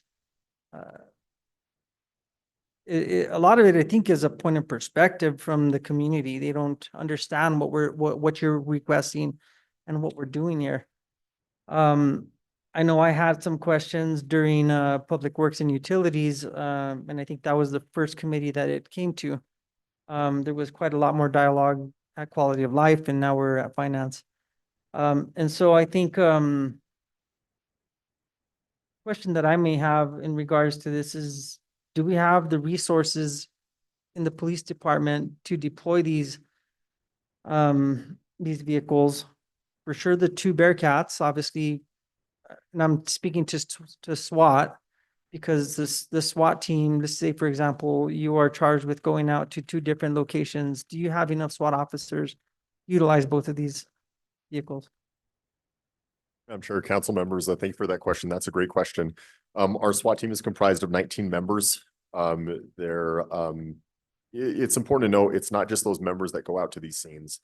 There's our bomb experts that go with us as well. Our operators that fly our drones for us, our canine certified officers, any patrol officers that help us with perimeter, crime scene technicians, detectives are nearby. There's a lot of crisis negotiators. There's a lot of personnel at these scenes. So in the past, we have had enough SWAT members in coordination with the other resources of the police department to have plenty of personnel to go to two scenes at once. We have enough resources within the department to deploy these if needed to be deployed. I'm sure, Counselor, yes. How many other capital cities? And I'm going towards the, we are not just another city in the state, we're a capital city. We have the Roundhouse, we have the governor, we have a lot of special events that happen throughout the year here in Santa Fe, and how important is it to have these items at our disposal quickly if in case something were to happen that this level of response is needed. Madam Chair, Counselor, I'll give my response real quick and I'll see if the Chief of Police has anything to chime in on, but it's vital being the capital city. Just a couple of years back, just thinking of an example, President Biden came into the city. I don't know if any of you recall that during all the wildfires. The SWAT team and other entities within the Santa Fe Police Department were tasked and asked to be in the capital city to help with the protection for the president. A lot more of the exterior, the protection and the convoy coming to and from Santa Fe and Albuquerque. Obviously, there's the Secret Service that deals with more of the close protection of the president. But being the capital city does come with certain responsibilities and certain tasks from time to time. Chief, I don't know if you have anything more to add to that. Madam Chair, Counselor, yeah, just to kind of piggyback off of that, just again, due to the nature of us being the capital city and the level of events and the number of politicians and the high profile things that happen here, it is an often ask that we are included in dignitary protection or special event notification and protection to put on standby. Whenever the legislature is in town, we participate and work with state police to, again, secure the roundhouse and do sweeps, and we're put on standby often for those events as well. So in short answer, it is different here by the nature of the fact that we are a capital city. Thank you. And I just kind of want to circle back to that is because and this question might be directed towards the EOD response vehicle. How many bomb threats do we get annually in Santa Fe, whether it's Santa Fe High School or I don't know if you have that information specifically, but I think there's quite a few that are called in. Madam Chair, Councilor Garcia, I did pull 2023 numbers. It was just the easier one for me to pull as a quick reference. In 2023, we had 11 EOD callouts, specific EOD callouts. So that was specific to bomb threat or suspicious package in some form or fashion. But they also deployed with SWAT for 17 of those callouts in 2023 to help with deploying the robot if needed to clear the residents. And then they also responded to 4 special events. I didn't include any dignitary requests, but they did 4 special events. And I don't, yeah, that's what I have for 2023. To add to, we also assist state police. If you can speak into the mic, sorry, we can hear you, but again, for the public, thank you. The Santa Fe Bomb Squad also assists the state police bomb squad many times. For example, last year, I believe, if memory serves, there were 2 separate bomb threats at the Roundhouse.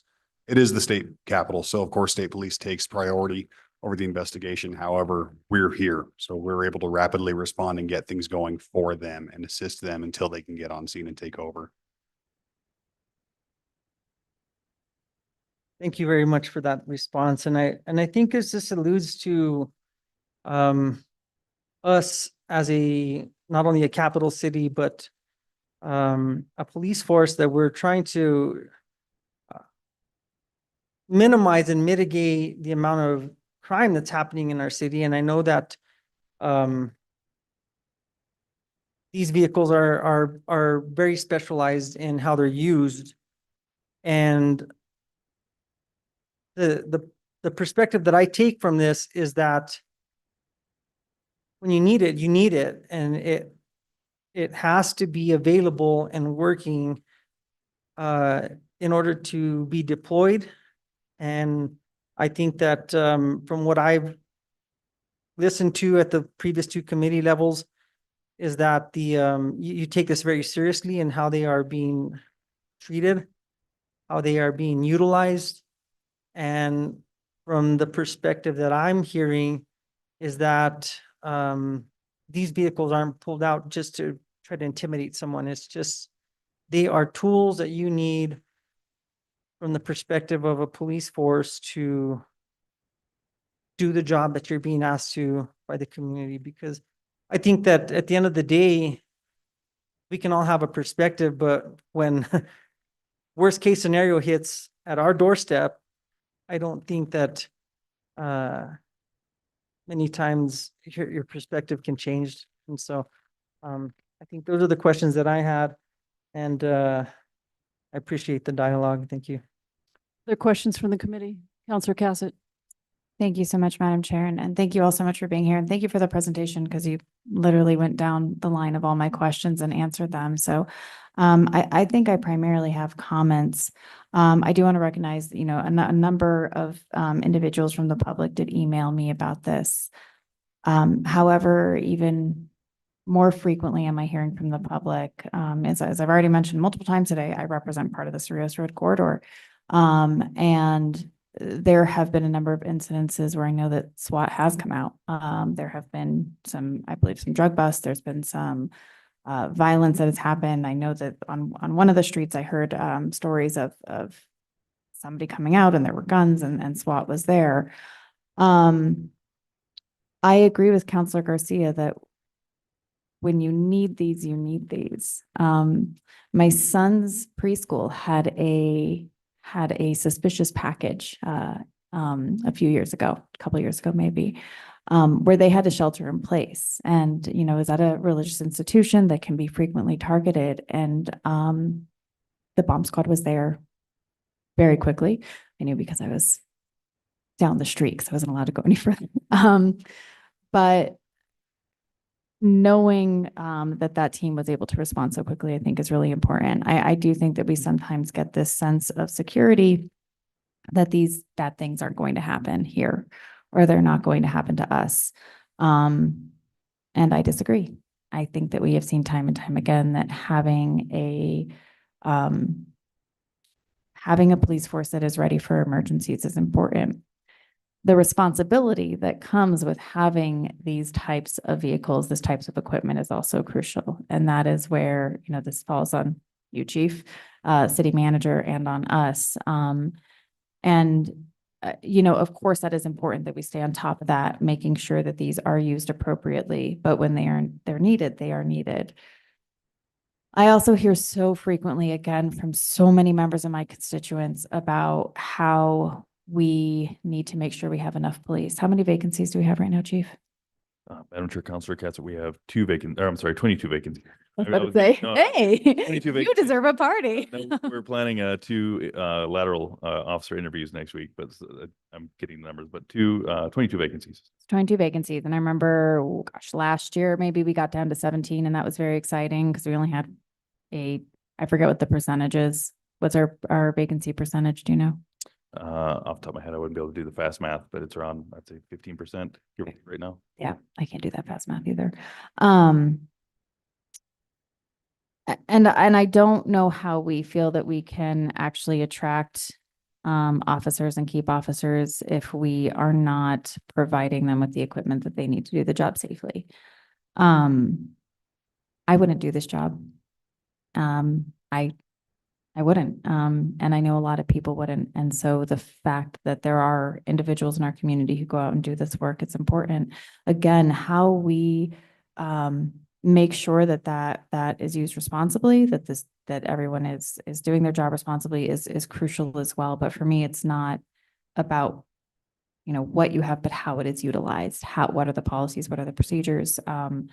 And that is something that we get to continually take a look at. And again, Chief, that falls on you. So I understand that there is a lot of fear when it comes to these. I have not yet heard of, you know, somebody taking the Bearcat down Palace Avenue to try to, you know, declare martial law in the city or something along those lines. And I have heard of many instances in my district where SWAT, or in my own experience, where the bomb squad has come out.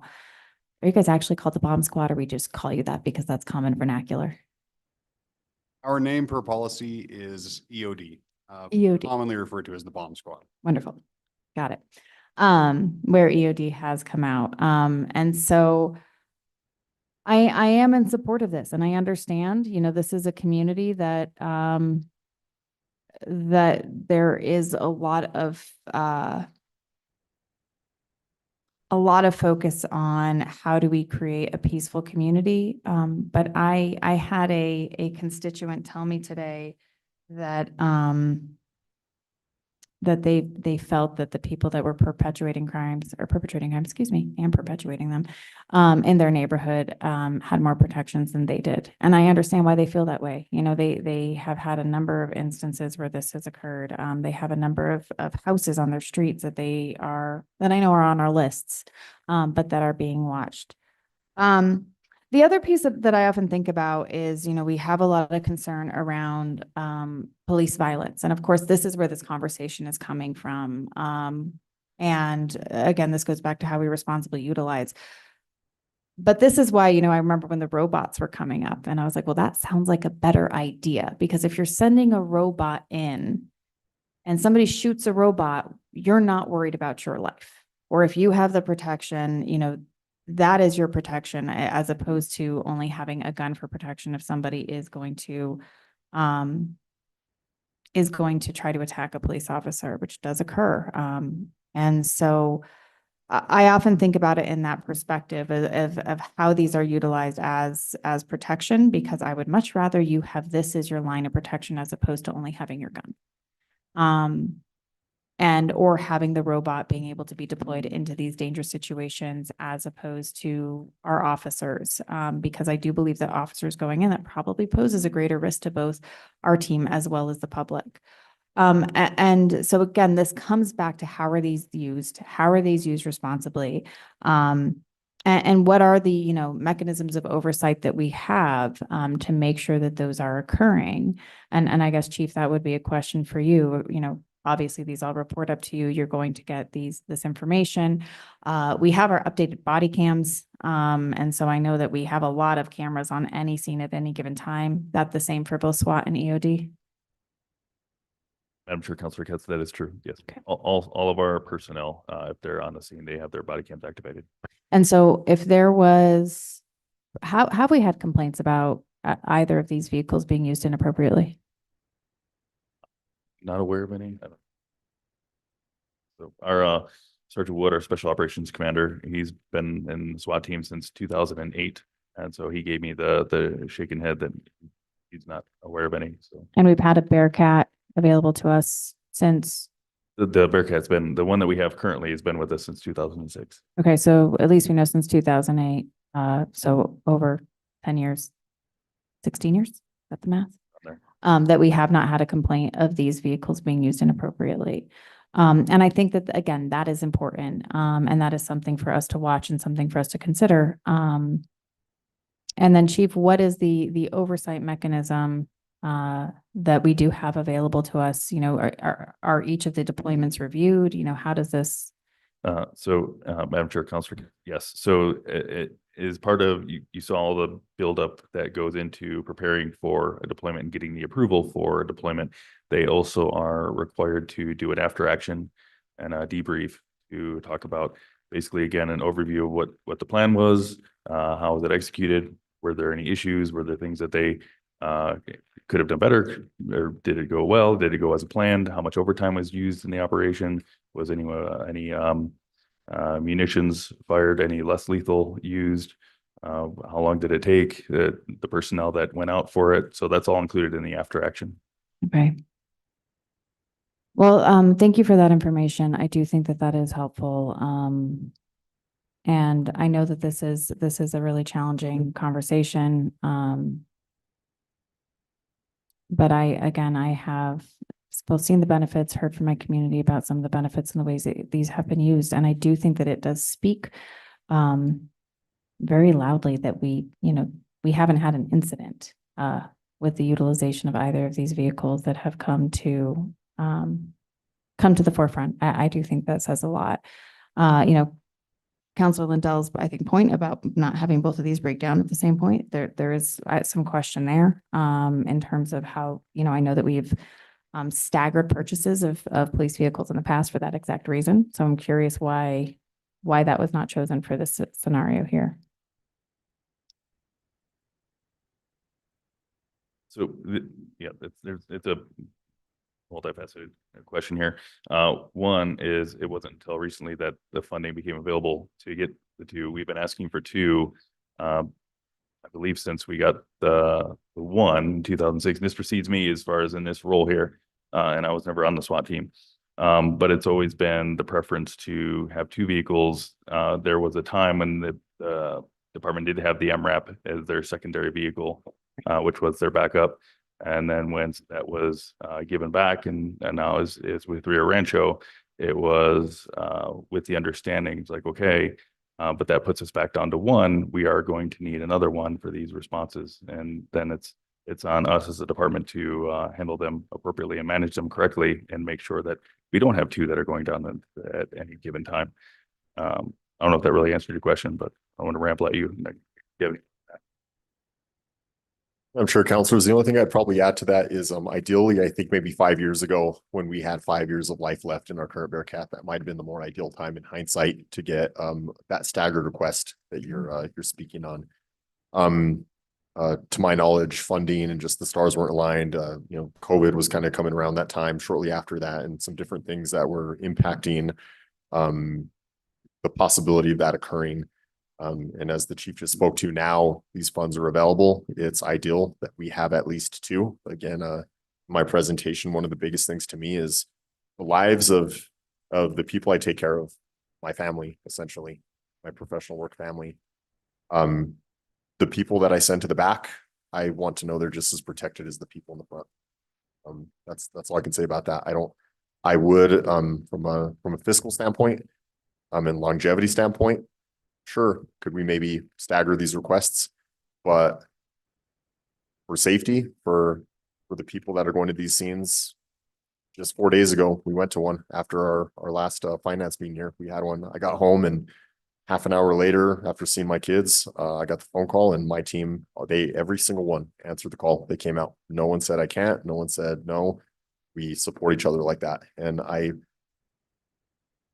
hate having to make the call to send people to another part of our residents that we're looking at for containment, and knowing they're not as protected as the people in the front. The best way I can answer that. Thank you. Okay, thank you for that.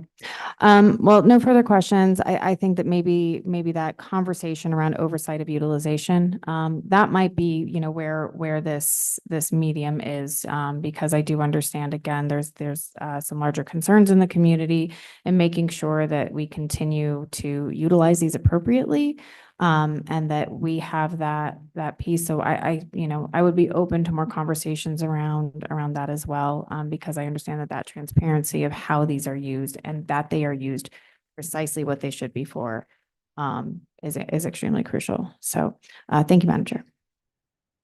Counselor Faulkner. So I too received emails, but I did a count on them, and it came out to roughly about 50 or so.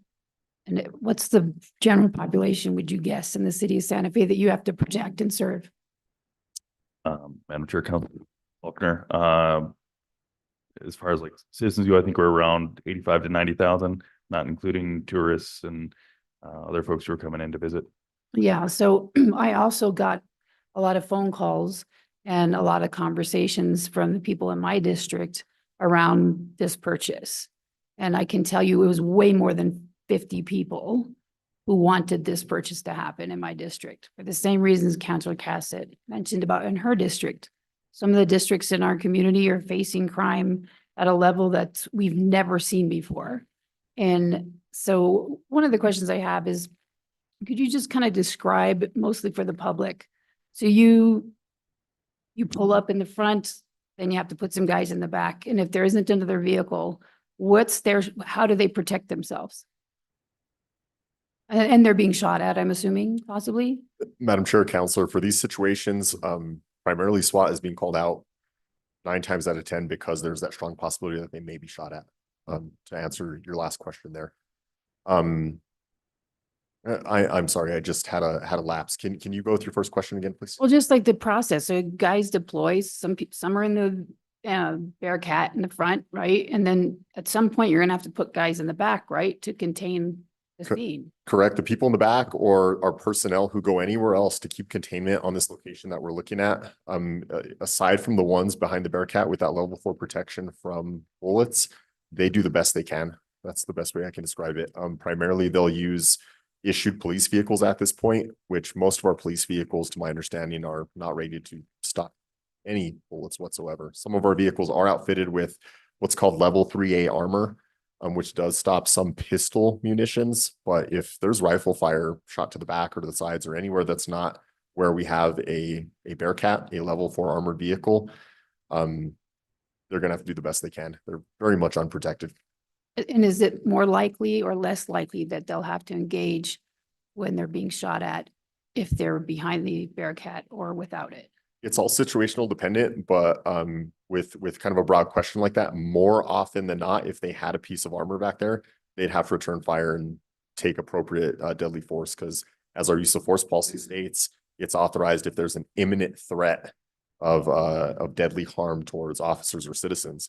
Imminent threat without a piece of armor blocking gunfire from you, you're authorized for deadly force. And quite frankly, I think you have to do what you have to do in that situation. On the contrary, your personnel on the front of the location behind armor, as you can see in some of those pictures where it's taken gunfire before, if that starts happening, is that a bad day? Yes, that's still a bad day, but we are not out of options at that point. We have our people behind armor. They're still safe. As crazy as it sounds, they maybe are not in an imminent deadly force situation right there because they have that protection. And it gives us options to continue things like negotiations.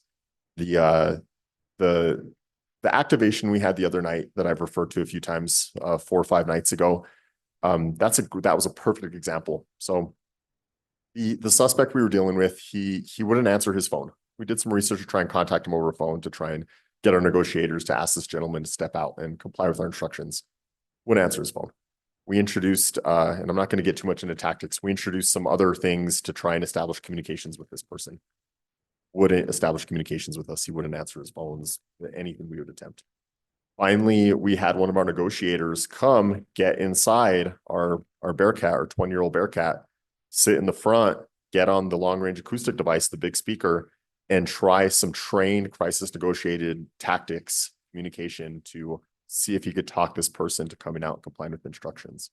All that helps to attempt to end a situation peacefully, and covers the city and the police department from liability as well, because we're making every attempt we can to not have to use force or of any kind, less lethal or deadly force. Without a vehicle like this and without the capability of putting a negotiator to the front, very close to the residents, and knowing they're 100% protected, we don't have any other capability to do that. And do these vehicles, they could also work as a shield for, like, I know you guys have a paramedic or an EMT on your team, correct? Yes, they're referred to as tactical emergency medics. They are certified SWAT members. They go to all the same trainings that all our SWAT members go to, but they get the additional training of being EMT paramedics certified. So they're kind of our first line of high level medical care before paramedics can come in and render aid. This is beneficial to officers, the public, even the suspect if suspects were to get injured. It's important to note with this too, paramedics will not move in and give aid if a scene is not safe for them to come into. So sometimes if someone has a serious injury, that's all the medical aid they have. We have 3 of those currently certified on our team right now. These vehicles could also be used to, like, someone gets injured, you pull them behind the vehicle, they can get worked on it in a Absolutely. safer location. Absolutely. Correct. And then, well, this is more of a comment. I understand the philosophical reasons behind why you wouldn't want to militarize your police force. But this decision to me is a matter of life and death, whether we pick 1 or 2. It will only be a matter of time if we do not have 2 vehicles that people will be dying because of that decision, either police officers or members of the public or suspects. And so to me, this isn't a philosophical question. This is literally life and death for the suspects, for the police officers, and for members of the community. So I'm standing in support of this. Other questions, Counselor Castro? Hello, thank you, members of the committee. Thank you, Chair. Thank you, Santa Fe Police Department for your presentation. I was wondering, Chief Joy, if you were able to reach the emergency response team for any comment. Madam Chair, Counselor Castro, he's on deck. He knows he needs to be here on Wednesday, but he's also working patrol. He's one of our swing shift sergeants. Perfect, no worries. I can save those questions for Wednesday, but please, please, please, if we could get the emergency response team there. Thank you so very much. I do have a couple questions for Sergeant Vigil. How many former military personnel are on your team? Madam Chair, council members, if I could do a quick count in my head to think right now. We've had some shifts in our personnel, so.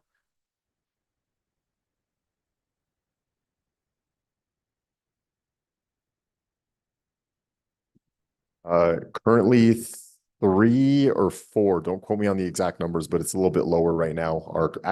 You're talking former military members currently. On the SWAT team, the 19. About 3 or 4. 3 or 4, perfect. And we did establish last time that about 5 to 6 officers of that team live in the city of Santa Fe, correct? That's correct, approximately. Perfect. Can you just, I'm so sorry, I know I asked you this last time. Will you explain to me the gear that you wear when you go into some of these situations? Madam Chair, council members, the gear the SWAT team specifically wears is all geared to protect us for the work that we're doing. Boots, Hartzell boots, what we refer to as a BDU base layer, so something that has some thermal protective properties. Kind of starting from the top to the bottom now. On top of our head, we have a ballistic helmet. Not rated level 4, but it does have some ballistic properties to defend against some fragmentation and maybe some lower caliber handgun munitions. Protective eyewear, protective earwear that allows us to communicate and connect to our radio system so that we can talk to each other effectively and communicate and inform our chain of command about what's going on. Ballistic vests that are for the most part outfitted with level 3A armor, so only rated to stop pistol caliber rounds. As I stated in the presentation, there's a small 10-inch by 12-inch plate, so to speak, that has level 4 defensive properties, so it will stop rifle fire, but that's the only other piece of rifle protection that our personnel has. Perfect. Thank you so much. And you did mention that this these vehicles, which ultimately, if we don't return the one we have, we would have 4 vehicles and a Rook as well. So 5 vehicles? No, am I wrong? I'm sure counselors, no Rook. I think there's a little bit of confusion from the last meeting we had. I was asked what other forms of equipment are there out there that might work in place of this. I was speaking to some that other agencies have. We do not have a Rook, and our current Bearcat is my understanding that would be part of a trade-in process, leaving us with a total. With a total of 3. Okay, perfect. And in terms of the Rook or any other type of equipment in the city of Santa Fe, do we have any other type of ballistic shield? We have a small shield, about a little over 6 feet tall, that we recently acquired.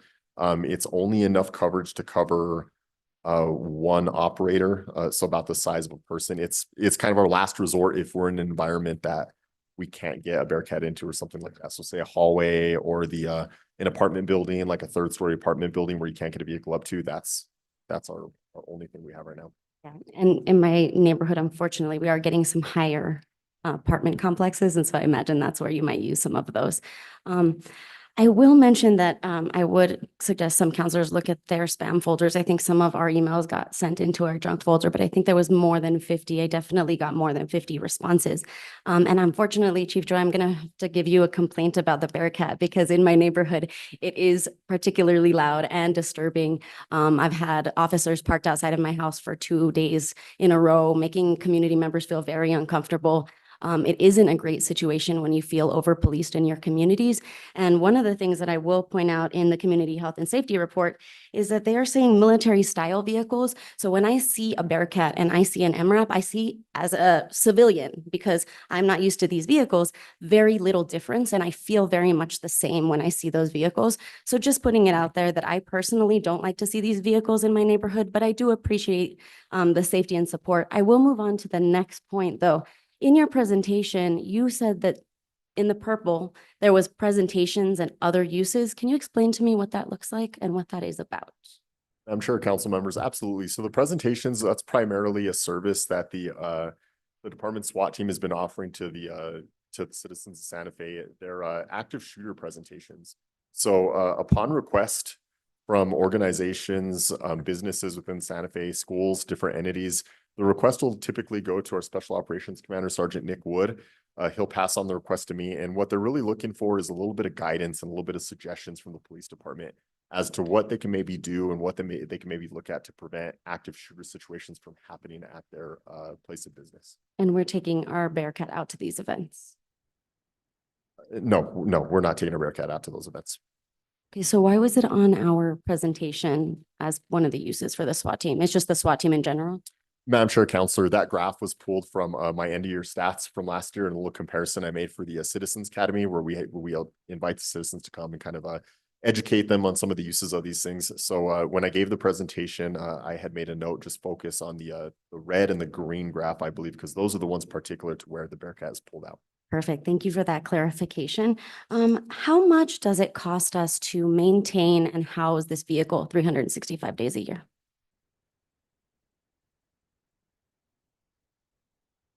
Madam Chair, Counselor Castro, I don't have that amount off the top of my head here, but we can have that for you by Wednesday. No worries. Thank you. I appreciate it. And if you could also look into what vendors we would be using for maintenance. I know you said that we could use Ford for our trusses, I believe. Is that correct? I'm sure, council members, it's my understanding because the Bearcat is built off of a Ford F-550 frame. Historically, all our maintenance has been able to do either in-house through our local city fleet management. And if there's a further echelon of work that is Ford specific, we could send it to a Ford dealership. Special Operations Commander Nick Wood, is that accurate?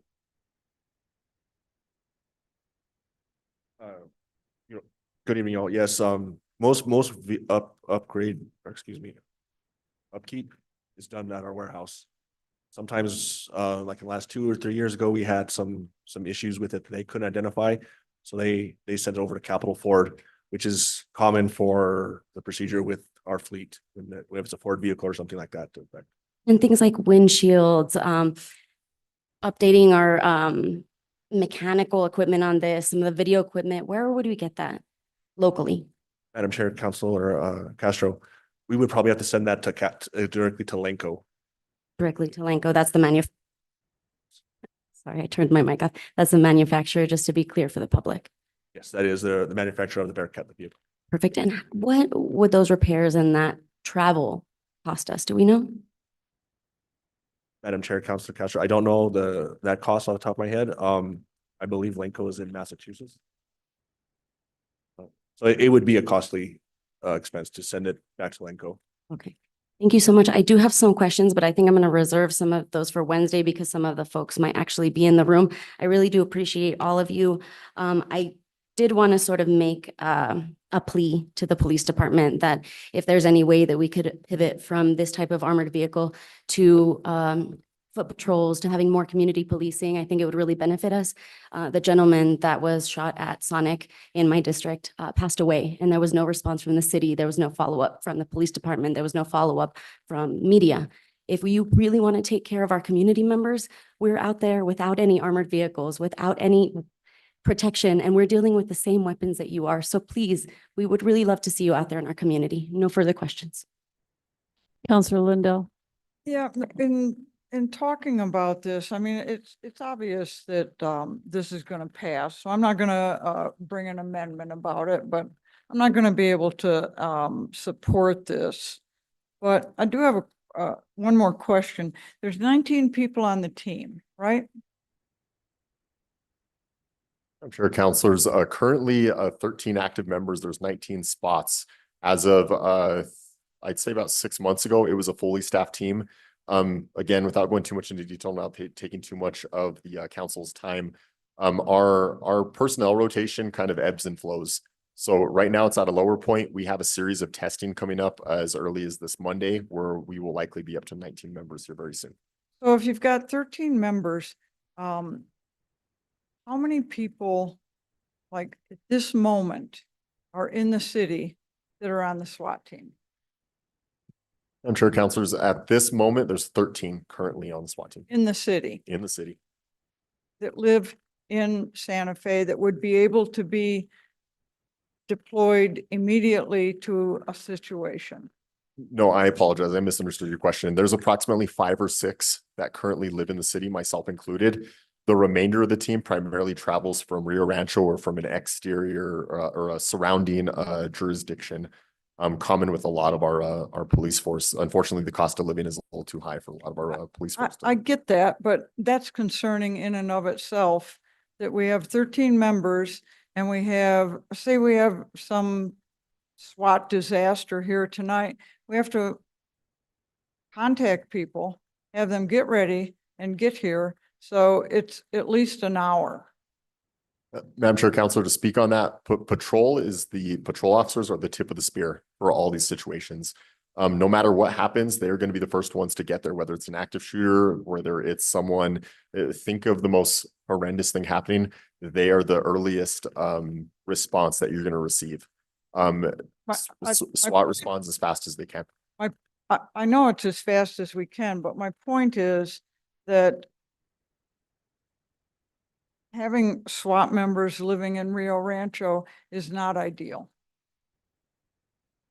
I'm sure counselors, so far I haven't found it to be a difficulty. I would also like to explain a little bit and give some context. So 99% of the emergency situations that our SWAT team is called out to, there's already an element of control in place.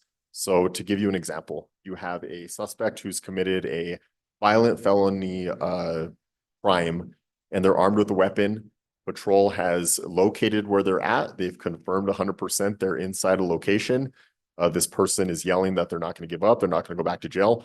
Patrol officers have established this perimeter that we've spoken of. But unfortunately, patrol officers don't have the accessibility to the Bearcat, for example. So this is when our SWAT officers, usually the ones in town, are the first ones to go get our current Bearcat, and the other personnel respond on scene usually within about an hour or less.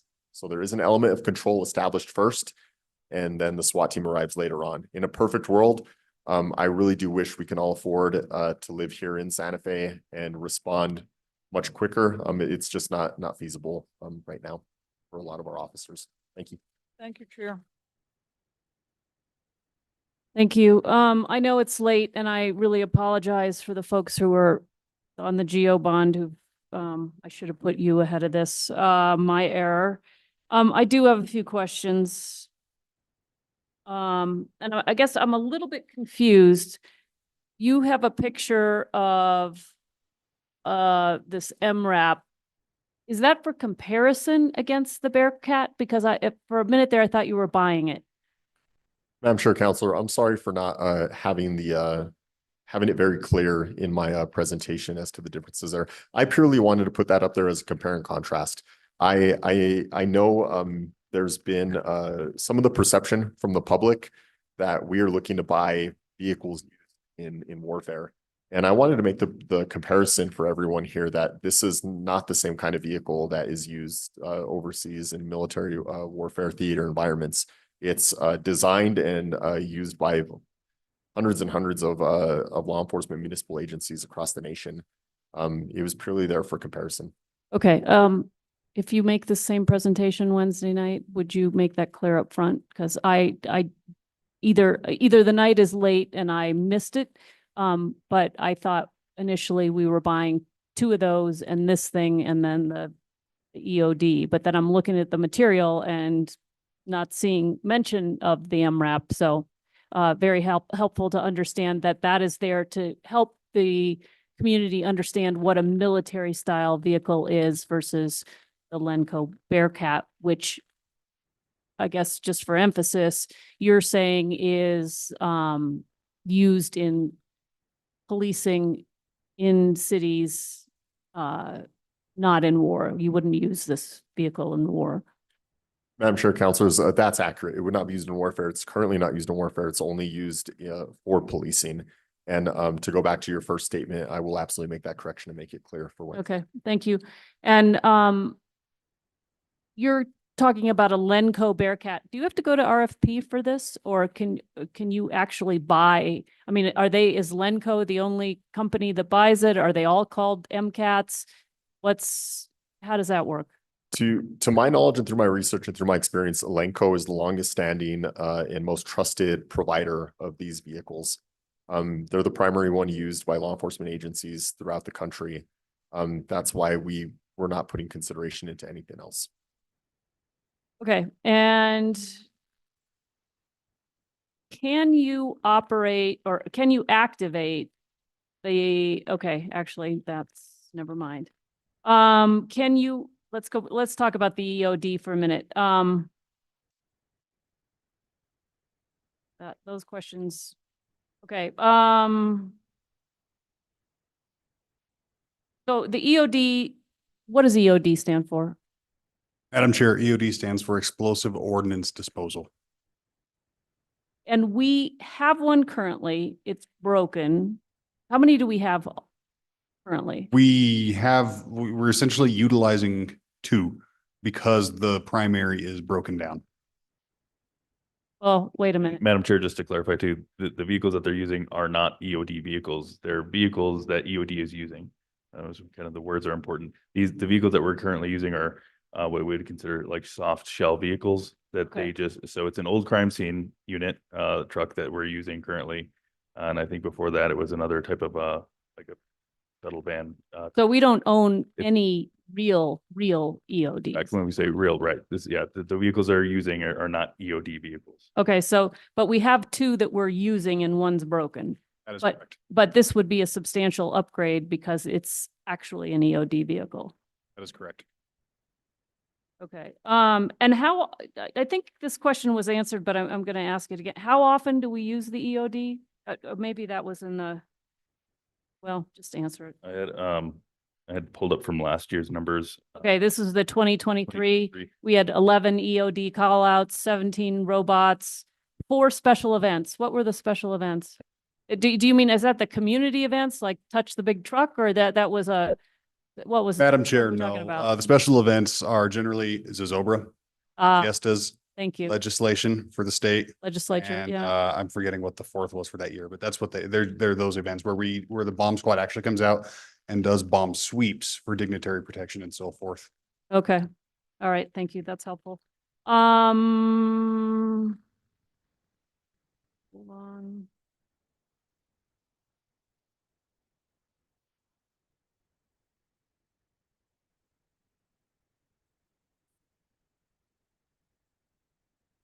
Okay, and then I guess the only other question is,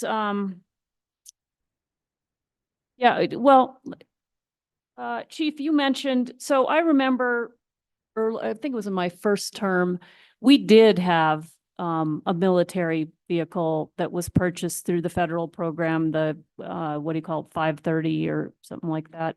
And we got rid of that, right? Madam Chair, that's correct. That was an MRAP, and that was through the 1033 program. And that's the vehicle that is currently over in Rio Rancho. And so it got put back. I understand it was given back, and then another community, being Rio Rancho, decided to make use of it. Madam Chair, that's correct. Okay, and do we own any real military vehicles? I mean, I know these Lenco Bearcats look like military vehicles, but we don't own any others through that program, do we? Madam Chair, no. The only other vehicles, I believe there were a couple of UTVs, like side-by-side vehicles, and then a couple of electric vehicles. They're calling them GEM vehicles, and that was actually given over to tourism. Why?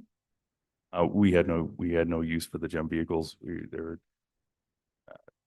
Again, this is before my time, so I don't know how. What do they do? I've never seen one, so I don't know I'm just going off the list of what I know, what they were called, and they're electric vehicles that were, we had no, to my knowledge, no real use for. Yeah. Okay, and I guess I am curious too about the 2 Bearcats. So how often do these things have problems? I mean, when they're brand new, I hope not very often. I'm sure council members, hopefully when they're brand new, it's just regular scheduled maintenance. So we just have to plan ahead of time. Okay, if we were to get to Bearcat one hypothetically gets maintenance on this week, and then when it's back up and it's ready and available again, Bearcat two goes down for maintenance. It's the combination of all these factors that makes two appealing.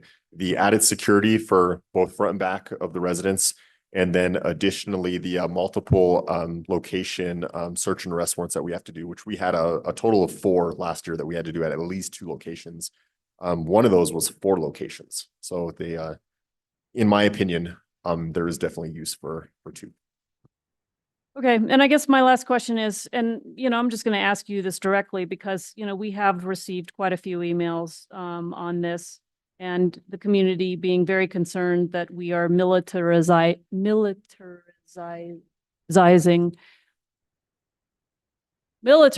there you go, you're awake. Militarizing the police force. That's not what I'm hearing you say.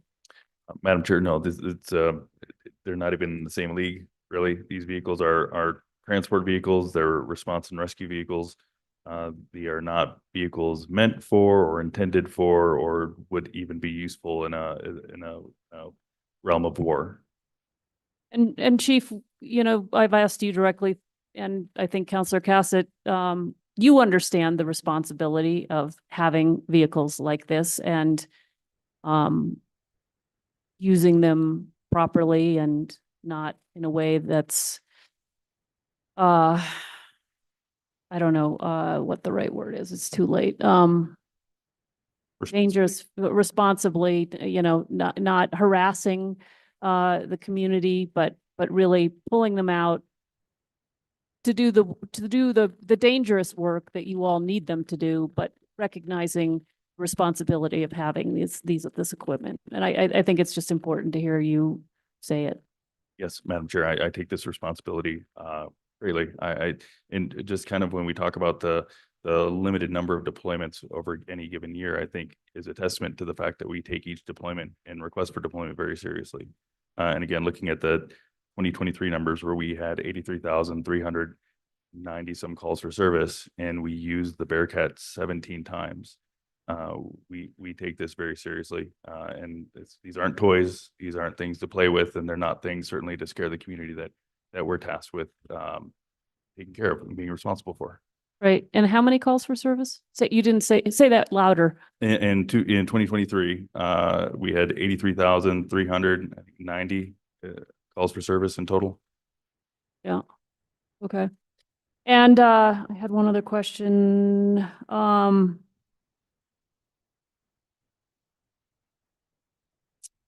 Yeah, lost it.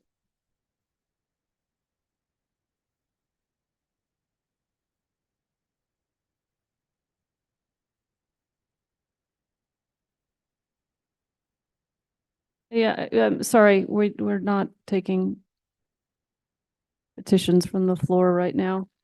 It's okay, thank you. All right, I can't remember what my last question is. If I think of it, I'll ask you the other night.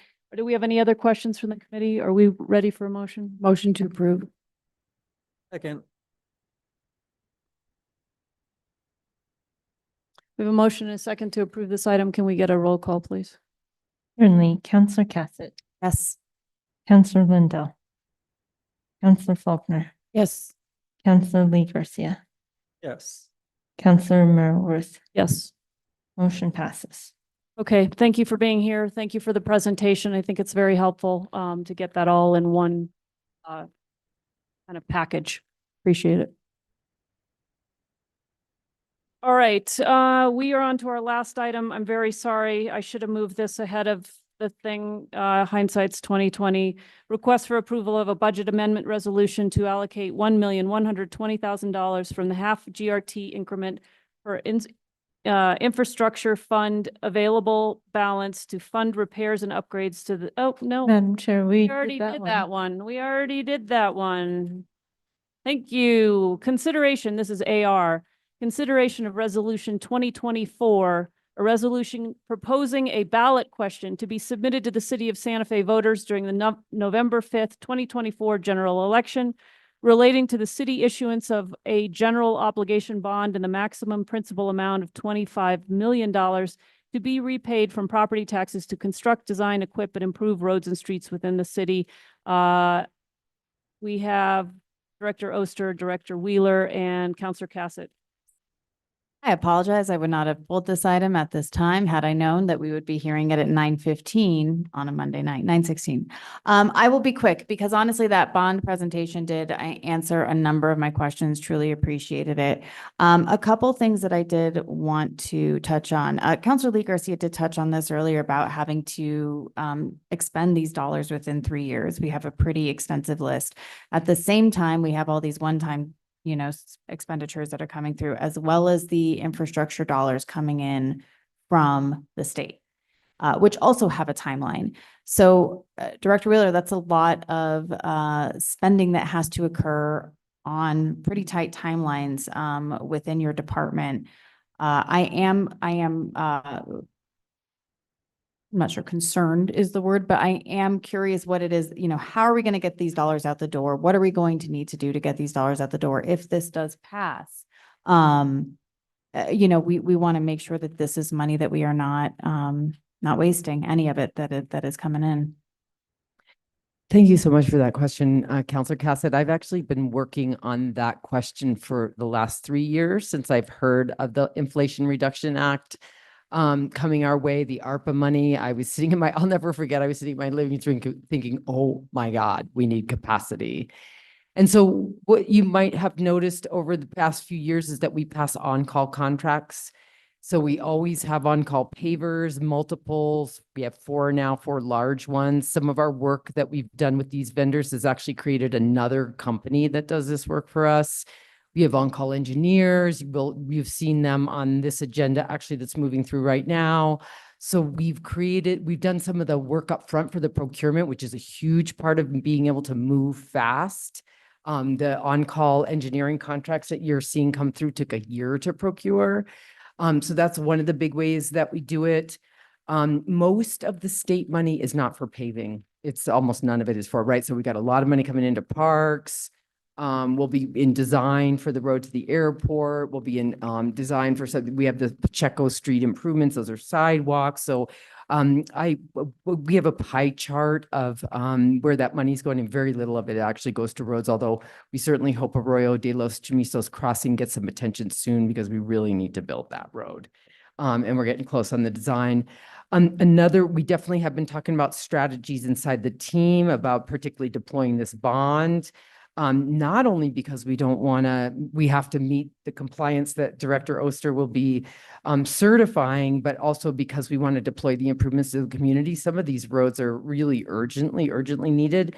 So Airport Road, if we deploy that one alone, is $3 million. So our strategy is going to be to hit the big ones right off the bat, get some people. We always cut the POs a year in advance of when the work will be done. So we book their calendar. I think Councilor Lee Garcia mentioned that before, like make sure they've got their calendars clear, that we're on them. That's how we've been keeping the pavement program rolling, is that we cut the POs the year before. So they're locked up with us. In fact, we're having a little tussle with somebody about that wants one of our contractors. We're like, no, you can't have them. We still have them on Paseo de las Vistas. So we have a sort of a layered strategy to keep this going. And, looking down the pike at this particular list, the team and I are getting together and talking about, talking with our contractors, what are our alternates for getting asphalt? Do we want to be prepared to go to Albuquerque? What does that cost look like? Like really taking a look at what are some of the different scenarios and making sure that we can deploy all of these one-time funds and the bond. Wonderful. I'm glad to hear that is already, that you're already thinking about this and actually that have been thinking about this for a few years, knowing that all these funding opportunities are coming through. Because I know that it's not always easy to spend money, shockingly. We think that it's just getting it, but sometimes spending it is a bit of a challenge.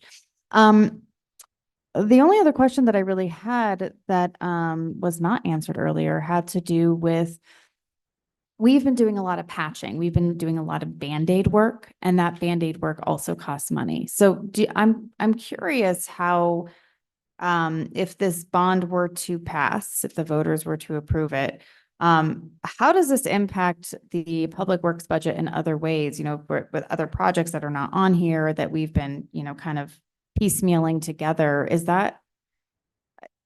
I'm hoping that that will add to some efficiency with some of our other infrastructure funding resources because we are not playing this whack-a-mole game all over the city. Is that an accurate hope or is that a realistic hope? Well, thank you so much for that. That's very insightful of you to notice that. Yes, absolutely. So if we take care of Airport Road end to end, which is a whole bunch of potholes in season, right? And a whole bunch of maintaining and a whole bunch of this and that, then the team really gets to take, and we've been building up capacity inside Complete Streets with equipment to be able to self-perform these bigger swaths of patches.